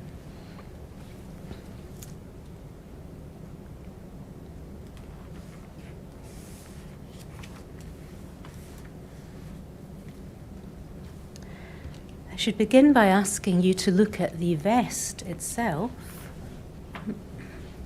and to confirm that this is the vest that you received and examined.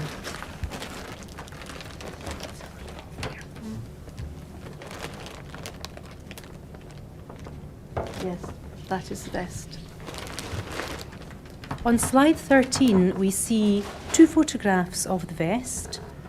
The left-hand photograph was taken after the incident in May of 2015, and the right-hand photograph says PC Short's vest from 2022, photograph taken at Cellmark Forensic Services. Now, we may hear that Cellmark carried out an analysis of a possible tread mark on the vest, and that work was carried out before your own analysis, and this photograph was taken at the Cellmark lab. I wanted to be clear that I understood why it was important for the Cellmark analysis to be carried out before your work. In any investigation where there involves multiple forensic sciences, then it's very important that they're done in the most appropriate sequence of analyses. And in recovery of soil, so the part that I would take to recover the samples that I was to look at involves removing it. So removing soil or any other trace material from the vest. So that would mean that any potential mark would be affected by the removal of the soil. So, on the other hand, it wouldn't affect my recovery at all, the work that would be done to examine the trace. So the priority order was the examination of the marks and then recovery of the soil. And if you had done your work first, is there a possibility that that might have got in the way of Cellmark's own analysis?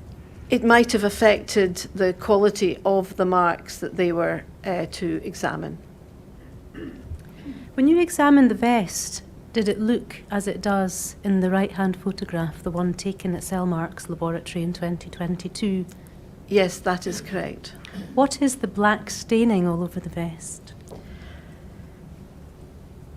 We believe it to be fingerprint powder and chemicals used to extract and recover any potential finger marks from the vest. How did you go about your examination of the vest? So it was a joint examination. I went down to Cellmark Forensic Services Laboratories in Chorley. I have worked with them before on several cases in England and Wales. And in their laboratories, they've got multiple forensic laboratories where it can be absolutely guaranteed that no two items come into contact, so there's no potential risk of contamination from one item to the other. And this examination was done, Paul was also there, Paul Hargreaves, so that he looked at the vest first, opened it up in one discrete laboratory, and myself and forensic laboratory examiner, we then both went into to look at it at the time when Paul had taken it out of the evidence bag on the bench so that we could look at it before anything was done without touching it. However, we then completely changed our clothing. It's a strict protocol that they adhere to in the forensic examination of the items. And then after Paul had done his work, then we went back and did the examination of the vest following strict, again, protocols for examination of forensic items. So do you begin with a visual examination of the vest? It initially commences with photography, so that you record everything before anything is done to the item. Inside, first of all, inside back, inside front, the sides, the top, and then to do on a separate sheet the outside of the item. So all parts of an item are examined separately and then described, and at that time decide on a strategy for sampling before any sampling is done. And so we looked at it, described it, and identified areas where there potentially were soil traces still adhering to the vest. Where were those areas? There were 3 areas, one here at the lower edge, so this is the back right-hand side of PC Short's vest, at the top of the silver reflective strip. So at the boundary between the silver strip and the lower yellow fabric, there was what appeared to be a strip of soil material. Then at the top of that same strip,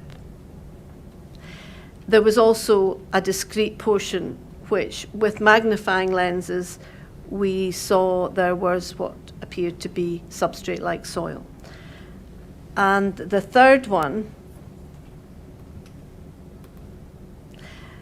was on the actual yellow fabric, and that was the one that looked most soil-like. It looked the best trace of the 3 that could possibly be soil material. And that was part of, if you look at the image on the left of the before any fingerprint powder had been applied, that was part of the trace that you see that stands out with the dark coloration here. So the 3 areas that you identified as having possible soil present fit within the print, if you like, or the shape of the mark that we see in the left-hand photograph. Yes, and indeed, there is areas there. You can see the same 3 areas that we identified in 2022 were there in 2015. If we can remove the circles, please. The mark that you've drawn to our attention that we see on the back of the vest in the 2015 photograph is less readily apparent in the 2022 photograph. That's correct. Can you help us to understand why? I think the main reason would be this application of the fingerprint powder and anything that was required to remove the fingerprint power to obtain a trace for examination of the finger mark, so that it's additional to any marks plus any removal, and I'm not sure if it was tape lifts or how they recovered the marks, but any of that process will likely have removed some of the material that was there in 2015. So how readily were you able to see such material as still remained on the vest in 2022? You mentioned using a magnifying glass. Yes, we had to use a hand lens to go over the whole of the fabric to find any areas that had potentially soil on them. And you can see in the right-hand image that, can't really point, but if you look at the triangle between the upper right-hand reflective material and this right hand, if you look at the junction in this very center there at number 3, you can see there that the same shape marks with 3 or 4 ridges, 3 or 4 marks are the same 3 or 4 that are there in 2015, but much fainter and not so obvious. Would your job have been easier if the vest hadn't been stained with fingerprint powder? Yes, absolutely. We did look at, and we had in our possession, the photograph that was taken in 2015, and that helped us relocate these potential stains. Can we move on to the next slide, please?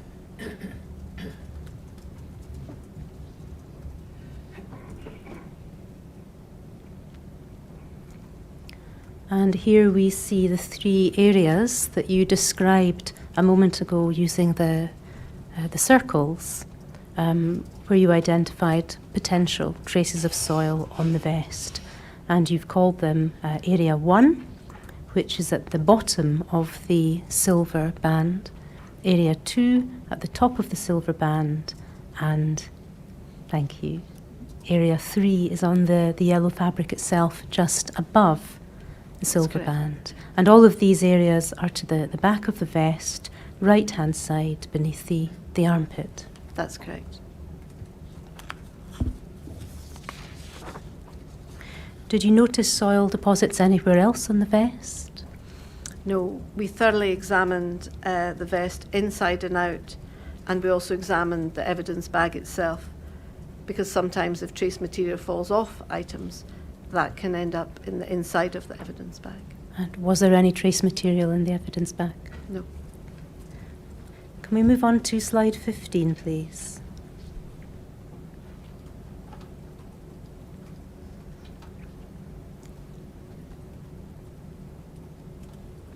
What do we see here, Professor? This is a magnified image of the same part of the right-hand side of the back of the vest, and it's showing in greater magnification the 3 individual samples where we recovered material from the vest.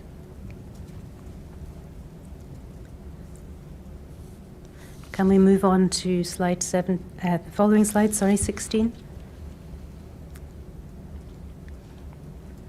And again, what do we see here?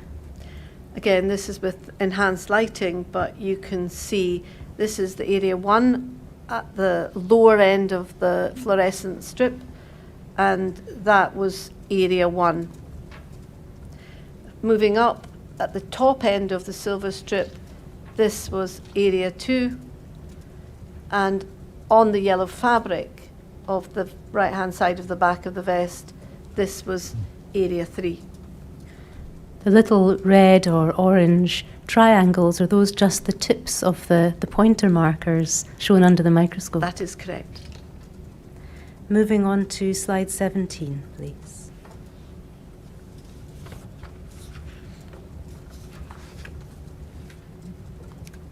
What do we see here? That is the magnified image of Area 3. And again, as you say, the red triangle is the tip of the marker for Area 3 when we took the photograph under the microscope. So this is area 3. It's the topmost of the 3 areas. So this is the yellow fabric of the vest rather than the silver band. That's correct. Can you describe the appearance of the staining that you see here? It was light brown in colour. It was of a fine textured appearance, and it was embedded within the weave of the fabric. So the sample was ingrained then rather than superficial. Would That's that, correct. would that be correct? And can you draw any conclusions as to the nature of the transfer where soil is ingrained or embedded rather than lying superficially on a surface such as this? If it's superficial, it would likely fall off.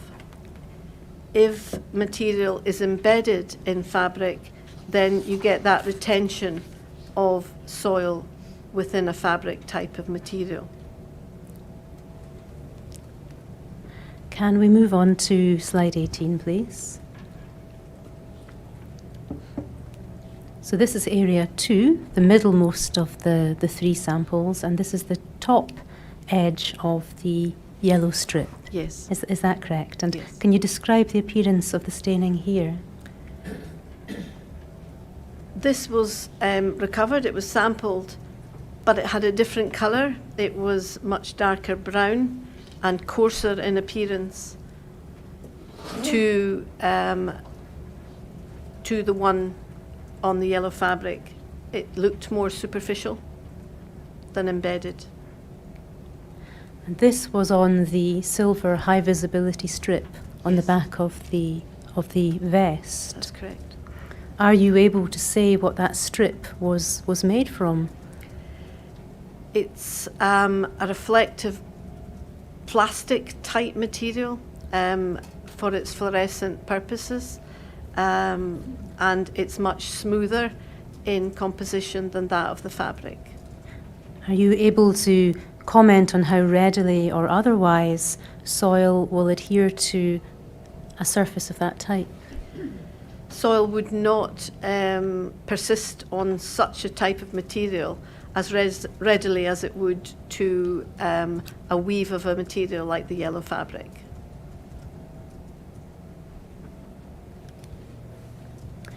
Can we move on to the next slide, please?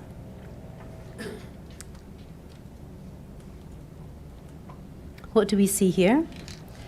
That is area 1 at the lower edge of the silver fluorescent strip, and you can see a little bit of the yellow fabric beneath it. And that had some appearances of fine textured brown material, but it also had some of this darker material also in it, and it looked as if it had been wiped or something. I don't know, but there was certainly a difference to the immediate appearance of this one as well. Can you describe what it was that caused you to think that the appearance was suggestive of it having been wiped? It's this sort of regular appearance at the top, or there's a strip that is above the deposit that appears like something's been there that is no longer adhering to that fabric.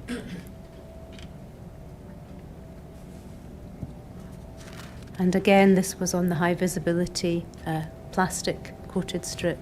Yes, that is correct. Can we move to slide 20, please?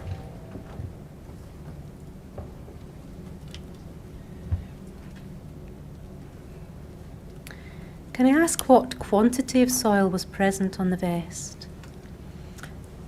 All of the 3 trace stains were very small. They were trace amount. They could not have been recovered by a brush or by a scalpel or any other means that if you've got a discrete clod of material that you can recover.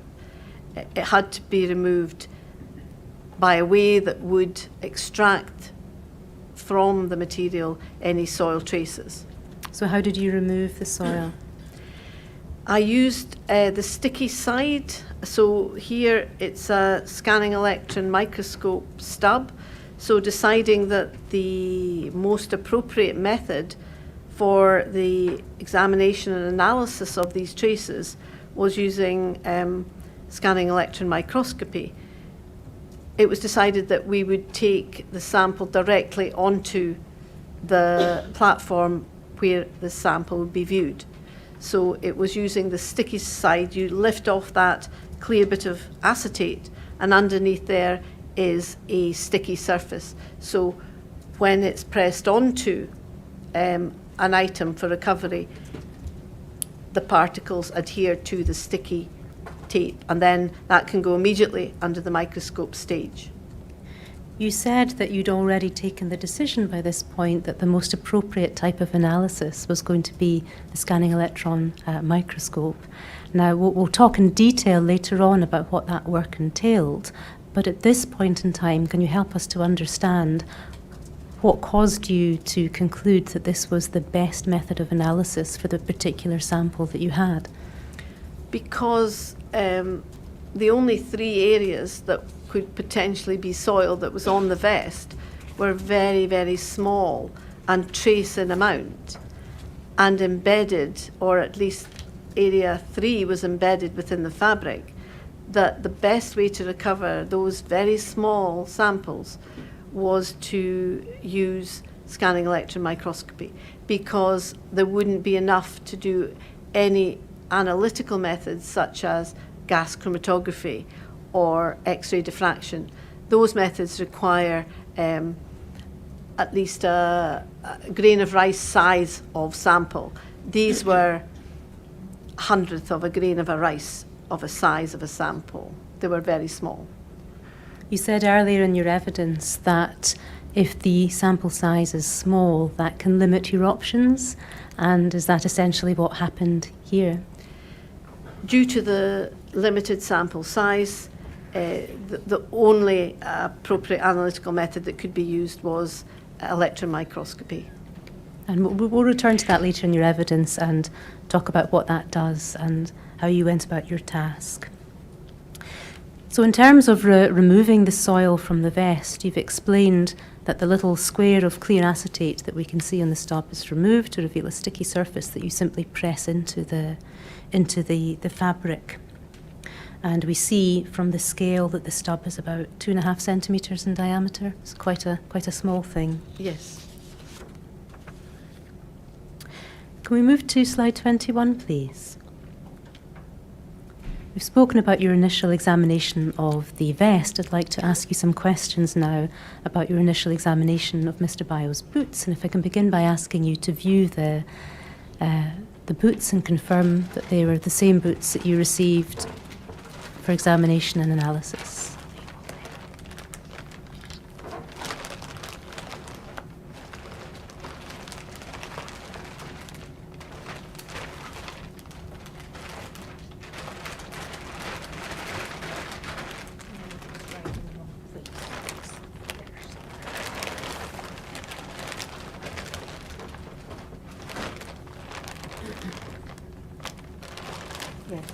Yes, those were the boots. Those were the Mr. boots.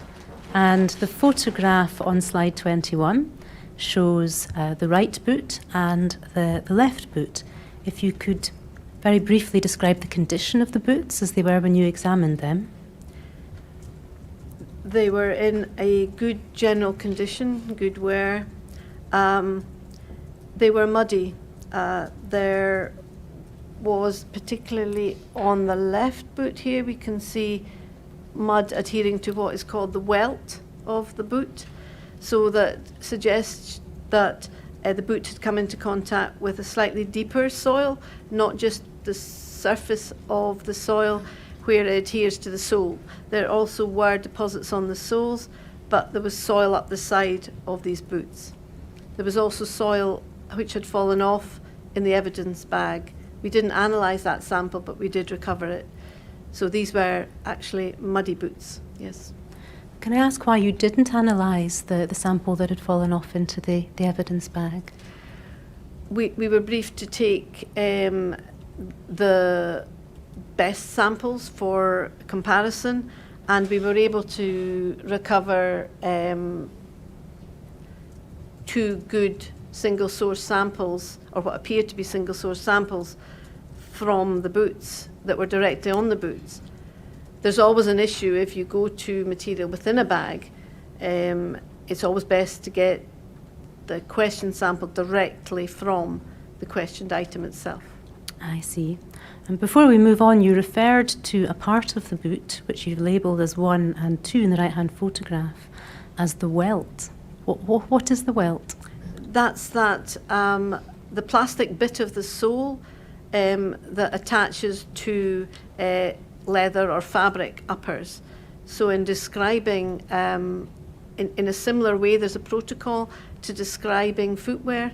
Again, it's description from inside first and then outside, the inner, the outer, the sole, the front, the back.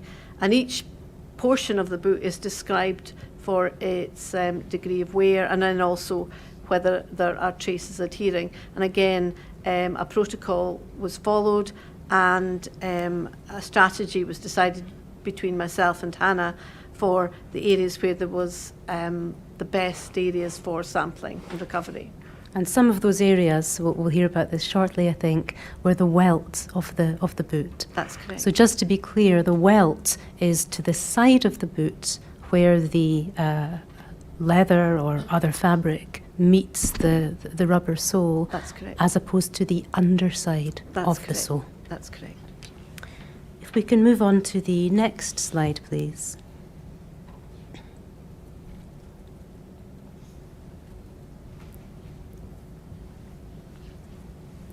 Can you explain what we see here? So on the left hand top image, that is the front toe of Mr. Bio's right boot, and you can see that there's an area here with granular material, and this is it magnified with the scale bar there representing each grid 1 millimetre in width, and the soil is adhering up the side of the rubber toe of the right boot. So again, this is not the underside of the sole, it's part of the welt, this time at the front rather than to the side of the boot. That's correct. And sorry, I interrupted you. To the right-hand side, what do we see in the right-hand side pictures? On the right-hand image, the boot was very muddy, so this was all areas of mud that was adhering to the sole. This is the underside of the boot. And this image here is magnified up before the soil was recovered. And again, that was that light brown coloured, fine textured soil that was adhering to the soles of the boot. And again, the marker indicates marker number 2 at the red marker point. Moving on to slide 23, please.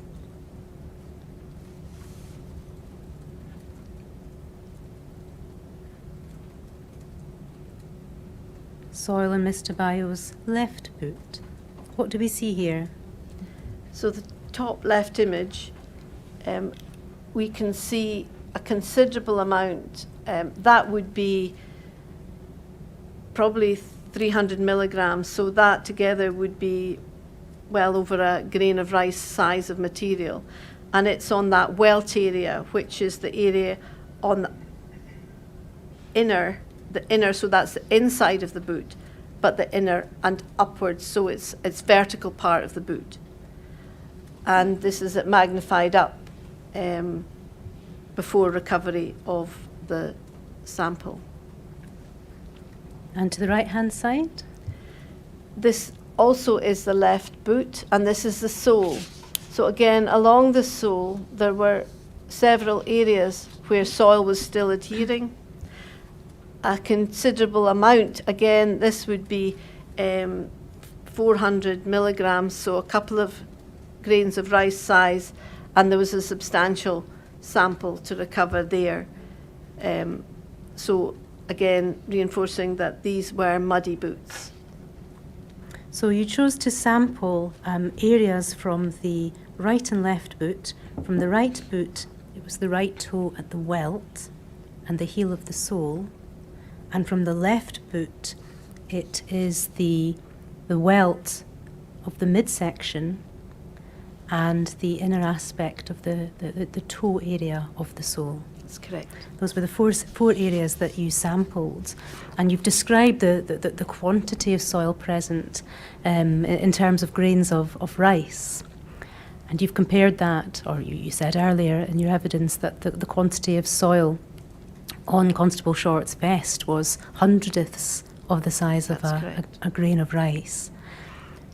Dealing with this relatively larger soil sample size, how did you go about recovering the soil from these boots? So because there was discrete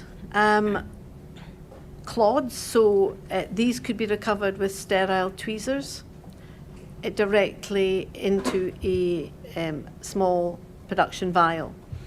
And it didn't need to go directly onto the stub, because what you have to do with this is disperse it so that it's of an equivalent single grain depth to go onto an SEM stub, scanning electron microscope stub. So it was recovered discreetly into a vial in the laboratory at Cellmark. Would that be using brushes, tools of some sort? Sterile tweezers. Disposable tweezers. So single-use tweezers. So for each source recovery, the tweezer was put in the evidence bag with the sample. So again, minimising any potential contamination from one sample to another. And I should just reiterate that these were all sampled individually in individual labs, so that there was no risk of contamination from one item of footwear to another. Ultimately, you needed to get the sample onto the stubs. That's correct. How did you transfer it from the vial onto the stub in order to analyse it using the scanning electron microscope? The sample was recorded, the recovery. The sample was put into a sterile Petri dish so that it could be, with a sterile spatula, dispersed to be a single grain amount. And then that was sprinkled onto the stub, and the stub shaken off so that loose material was removed. And the material on there was as representative of the source soil on the footwear as possible. Thank you.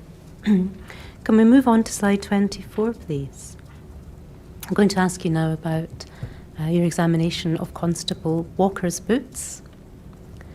And the first thing I'll do again is ask you to look at the boots and confirm that they were received by you and examined by you.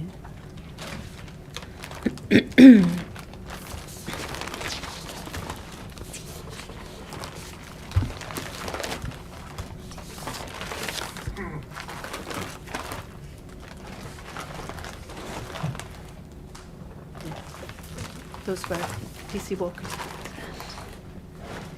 So returning to your presentation, slide 24 shows us images of the left and right boots. Can you describe the condition of Constable Walker's boots? These were in good condition, some wear on the uppers, but they were relatively clean. So there were very few traces of material, soil or vegetation on the upper or welt of these boots. These were clean. Was there anything in the evidence bags? There was nothing in the evidence bag. Moving on to 25, please. What do we see here? These are the soles of the boots worn by PC Craig Walker. And although in general there was not much soil adhering to them, there were two areas, one on the left boot and another area on the right boot, where we could recover enough soil for analysis.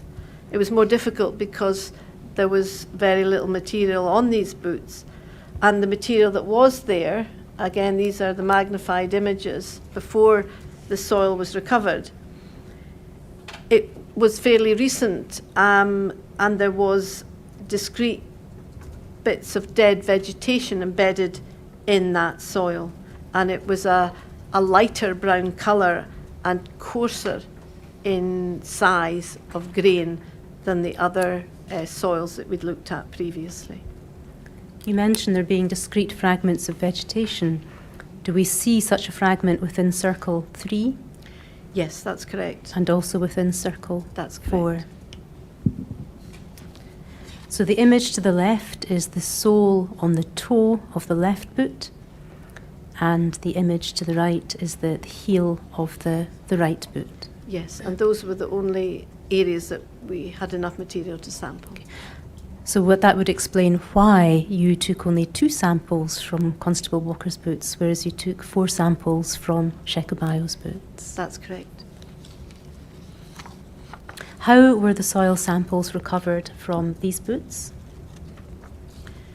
They were recovered into a individual production vial, put out into a sterile glass petri dish. The vegetation was removed because the could not be identified and would obscure the analysis as much as possible. We recovered the discrete bit of vegetation, and again the material was sprinkled onto the SEM stub, as in the same way as we did for the other samples. Just to be clear, should we understand that each individual sample, so that's 4 from Mr. Bayo's boots and 2 from Constable Walker's boots, each individual sample was handled in the way that you've described and made its way ultimately onto a stub? Correct. They were all handled as individual productions. So they weren't grouped together. Can we move to slide 26, please? As you've already explained, Professor, your chosen method of analysis here was the scanning electron microscope, and you've explained that you were essentially limited to this one type of analysis because of the very small sample type taken from the vest. That's correct. So we see here an image of the scanning electron microscope, and I want to ask you some questions about how this works and what it can do. Am I right to understand that one of the things that this piece of equipment can do is produce an image of a sample? That is correct. And is that what we see in the bottom left-hand corner here, an image of a soil sample as seen under the scanning electron microscope? That's correct. And how does examining a visual image, an image of this sort, help you in your analysis of soil samples? Well, after we've looked at any individual sample using the light microscope, which allows us to magnify up to anything up to 100 times, what the scanning electron microscope does is it allows us to magnify up to thousands and thousands of times in magnification, so we can look at the grain shape and size at a much wider range of field of view. And instead of using light to clarify your image, the scanning electron microscopy uses an electron beam scanning across the sample to recreate through secondary electrons emitted from the sample, so the detector picks up those secondary electrons and recreates it as an image that we can see with our eye. When it comes to carrying out a comparative exercise then and comparing different soil samples, can the SEM give you an advantage over using a regular light microscope? Yes, it can. It has also got the advantage that you can quantify what is there. You can look at it at greater depth of field, at greater magnification than you can with a light microscope. And am I right to understand that the SEM has another function too, something called energy dispersive X-ray analysis, EDXA? That's correct. And that is when a sample is bombarded with electrons, the elements in that sample get energy, And as they lose that energy, that gives out X-rays, and those X-rays are dependent on the number of electrons in that element. And so that where you see the output of that analysis with the X-axis, along the X-axis, that represents the elements that are in that sample. So each element has a different position along the X-axis. And up the Y-axis at number 5, that gives us the relative amounts of each of these elements in a sample. So the EDXA will help you to understand the relative elemental composition of a given sample. That is correct. And by relative, does that mean that everything will add up to 100%? It's effectively percentages of the different elements. That is correct. It's a composition up to 100% of the sample that you're looking at, or the portion of the sample that you're analysing. And the data is produced in a format, in the format that we see in the bottom right-hand corner here as a graph with peaks on it. That is correct. And each peak will represent a different element. Some elements have 2 peaks, but the software in the system calculates how much that relative portion of the whole of that sample is. And when we talk about elements, are we talking about the elements of the periodic table? That is correct. So the sort of thing that you might see on the wall in a chemistry laboratory in a school. That's correct. And perhaps for the benefit of us who haven't, those of us who haven't seen one of these since we were at school, can you refresh our memory as to what is meant by the elements? What are the elements? It's the basic language of chemistry. So all of matter is characterized by elements, and they're represented in their atomic number and mass and number of electrons in each element. So there's a whole range of different elements, and they've got different properties, and the periodic table divides them into different groups dependent on those different properties. So, for example, the radioactive elements are all together in one part of the table. Hydrogen has 1 atomic number of 1, for example. They've got characteristics. And when we try to work out how different chemistries go on, we look at the characteristics of each element. So how many electrons, neutrons that they've got, and what happens when they bind with another element. For example, hydrogen and oxygen, when they combine, make H2O. But they are 2 elements that have combined to make a compound. And it allows chemists to understand the properties of these elements and how they behave. Are certain elements more commonly found to be present in soils than others, generally speaking? Yes, absolutely. There are a suite of elements that are commonly found in soils. There are also a suite of elements which are unusual elements of soils as well. Which are most commonly found in soils? So quartz is made of silica and oxygen, and most soils have quartz in them to some degree. So quartz is a mineral, and the elements silica and oxygen are the 2 elements that make up that mineral, and that's one of the most common minerals in soil. You also get, so they are primary minerals that have come from the parent material, the bedrock that we talked about. But there are also secondary minerals, which are often the clay minerals. So they're the ones that have come from the breakdown product of the primary minerals. And we get different types of minerals, different types of clays. We get kaolin, for example, which is an unreactive clay, or we get smectite, which is a multi-layered clay and has got lots of potassium and sodium also in it, so it makes a very fertile soil. Now, clays are made of aluminium and silica, so they are very common in soil because that's the basic building block of a clay, layers of aluminium and silica. Thank you. Can we move on to the next slide, please?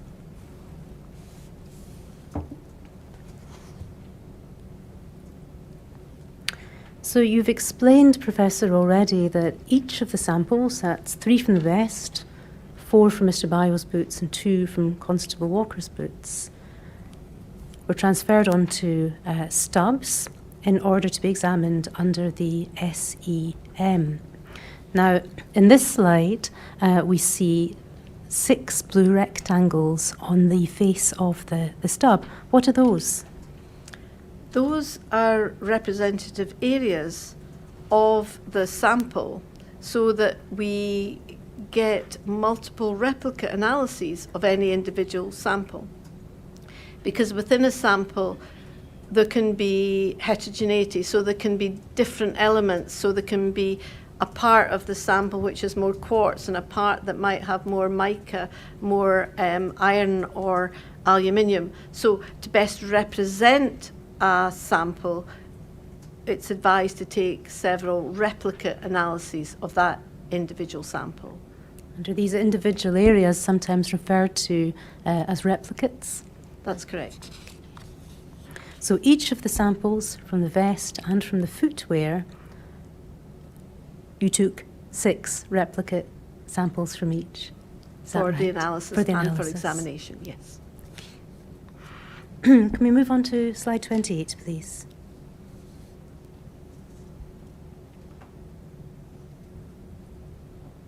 What do we see here?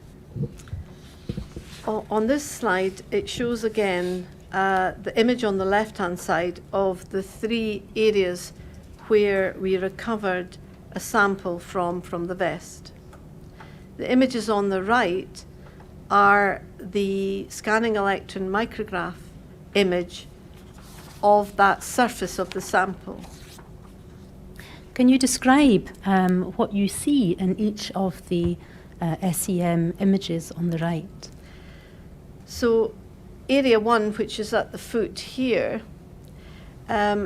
you can see there is a mixture of fine-grained particles. So they are the very small particles which it's very difficult to see at this particular magnification, their shape and size. But you can also see that there are larger, more angular particles also within that sample. You can see in the area 2, this area at the top edge of the reflective strip, that it was dominated by different shape, different size particles than the other 2 that were from the vest. So this sample looked more different, as we'd already identified in the macro description of that trace. And sample area 3, there are a lot of very fine clay material, as I said, that fine grain material that was in that particular sample. So having conducted this initial analysis, the visual analysis using the SEM of the soil samples from the vest, are you starting to form any sort of view or impression as to how these soils potentially relate to one another or not? Yes. Through the whole process of examination and analysis, we are going through a process of excluding things that look different and then following it up with exclusion with data and evaluating at the early stages whether there are differences or similarities between samples. So what conclusions, if any, did you feel able to draw, however tentatively, in relation to these soils, having looked at them visually under the SEM?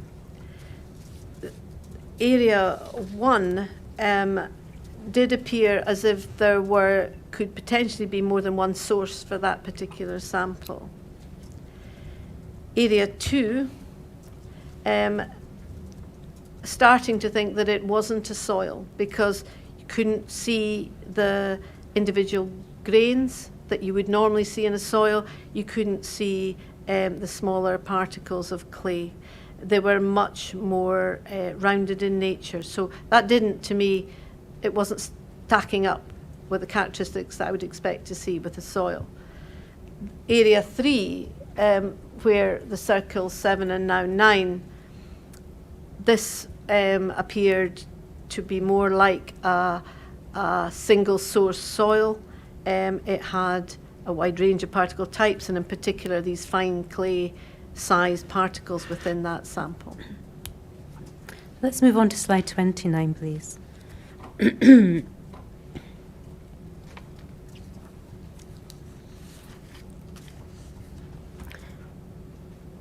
So we've looked at the images of the soil samples taken from the vest under the SEM. Let's now look at the samples taken from Mr. Bayo's right boot. Can you describe what we see here?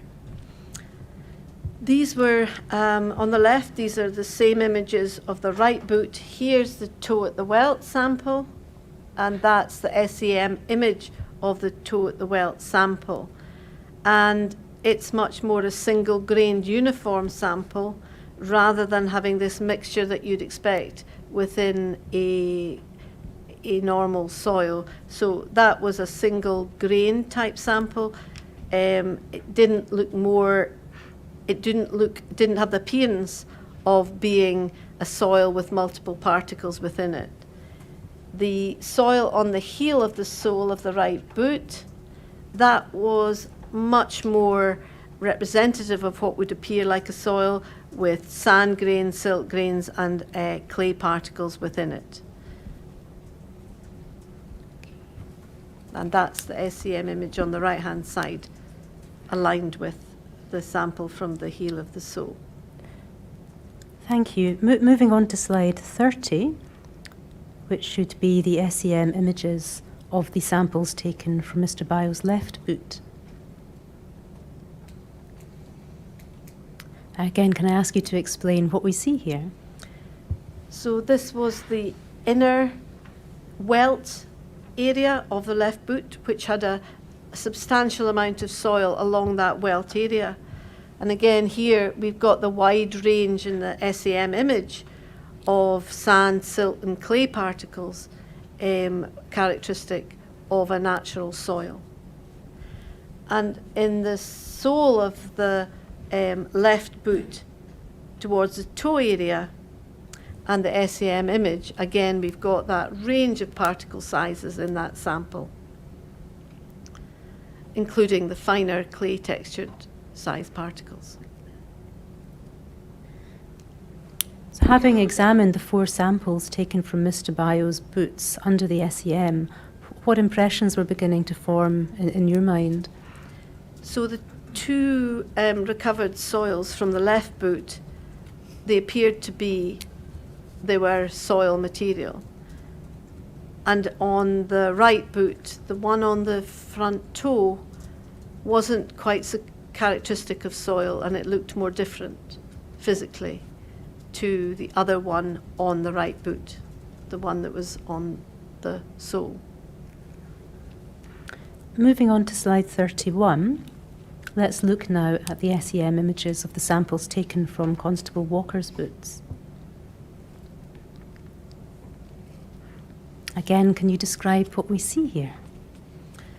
So again, the left image, here we've got the sole of the toe of Mr. Walker's boot, and this is the corresponding SEM image, and these are single, they're very well sorted. They don't have that wide range of particle sizes that we would characteristically see in a classic soil. It looked more like debris deposits that you would get that hasn't come from a soil. And here we've got soil on the heel, and that also had that similar well sorted appearance where you didn't have a wide range of particle sizes, but you had the larger size of those particles present in that sample. So having looked at the samples taken from Constable Walker's boots under the SEM, what impressions were you starting to form? They were different to the soils, certainly 3 of the soils that we saw on Mr. Bayo's boots, and they didn't have the classic soil appearance. It's more like urban debris that you get from road edges, that type of environment, rather than soil surface. Having carried out this visual examination with the aid of the SEM, I understand that the next stage of your analysis was to carry out the EDXA. So you had 3 samples from the vest, 4 from the boots, 2 from Craig Walker's boots, each on a stub, and you were looking at 6 replicate areas within each stub. That's correct. Now, am I right to understand that you also sampled the black fingerprint powder onto a stub? That is correct. What was the purpose of doing that?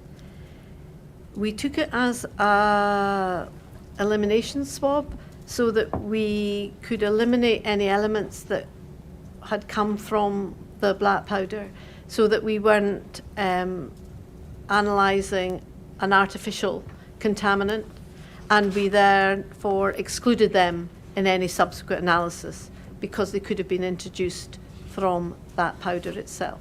And what was the composition of the fingerprint powder? It was mainly carbon, oxygen and iron, so that we just excluded all of those elements from subsequent examination.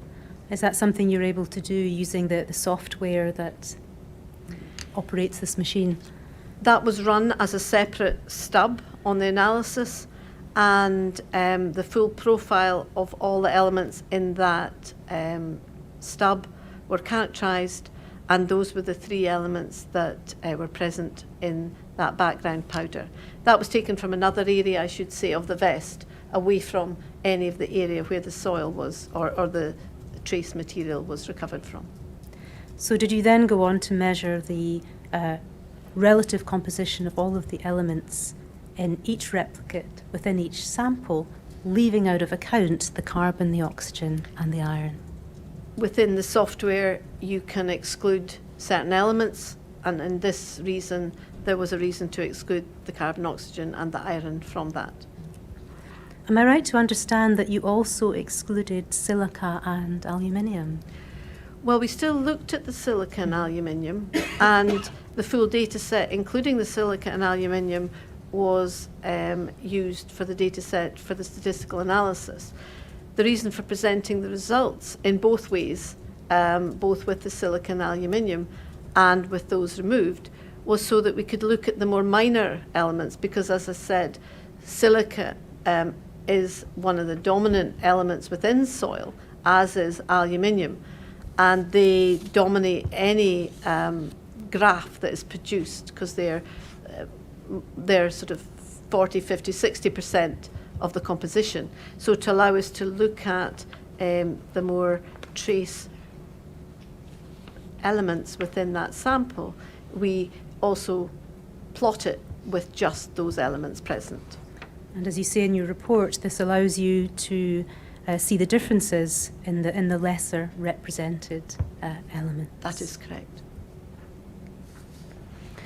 Sir, I'm about to explore the results of this analysis, and I wonder if this might be That's a convenient spot. We'll stop for lunch. So sit again at 2 o'clock.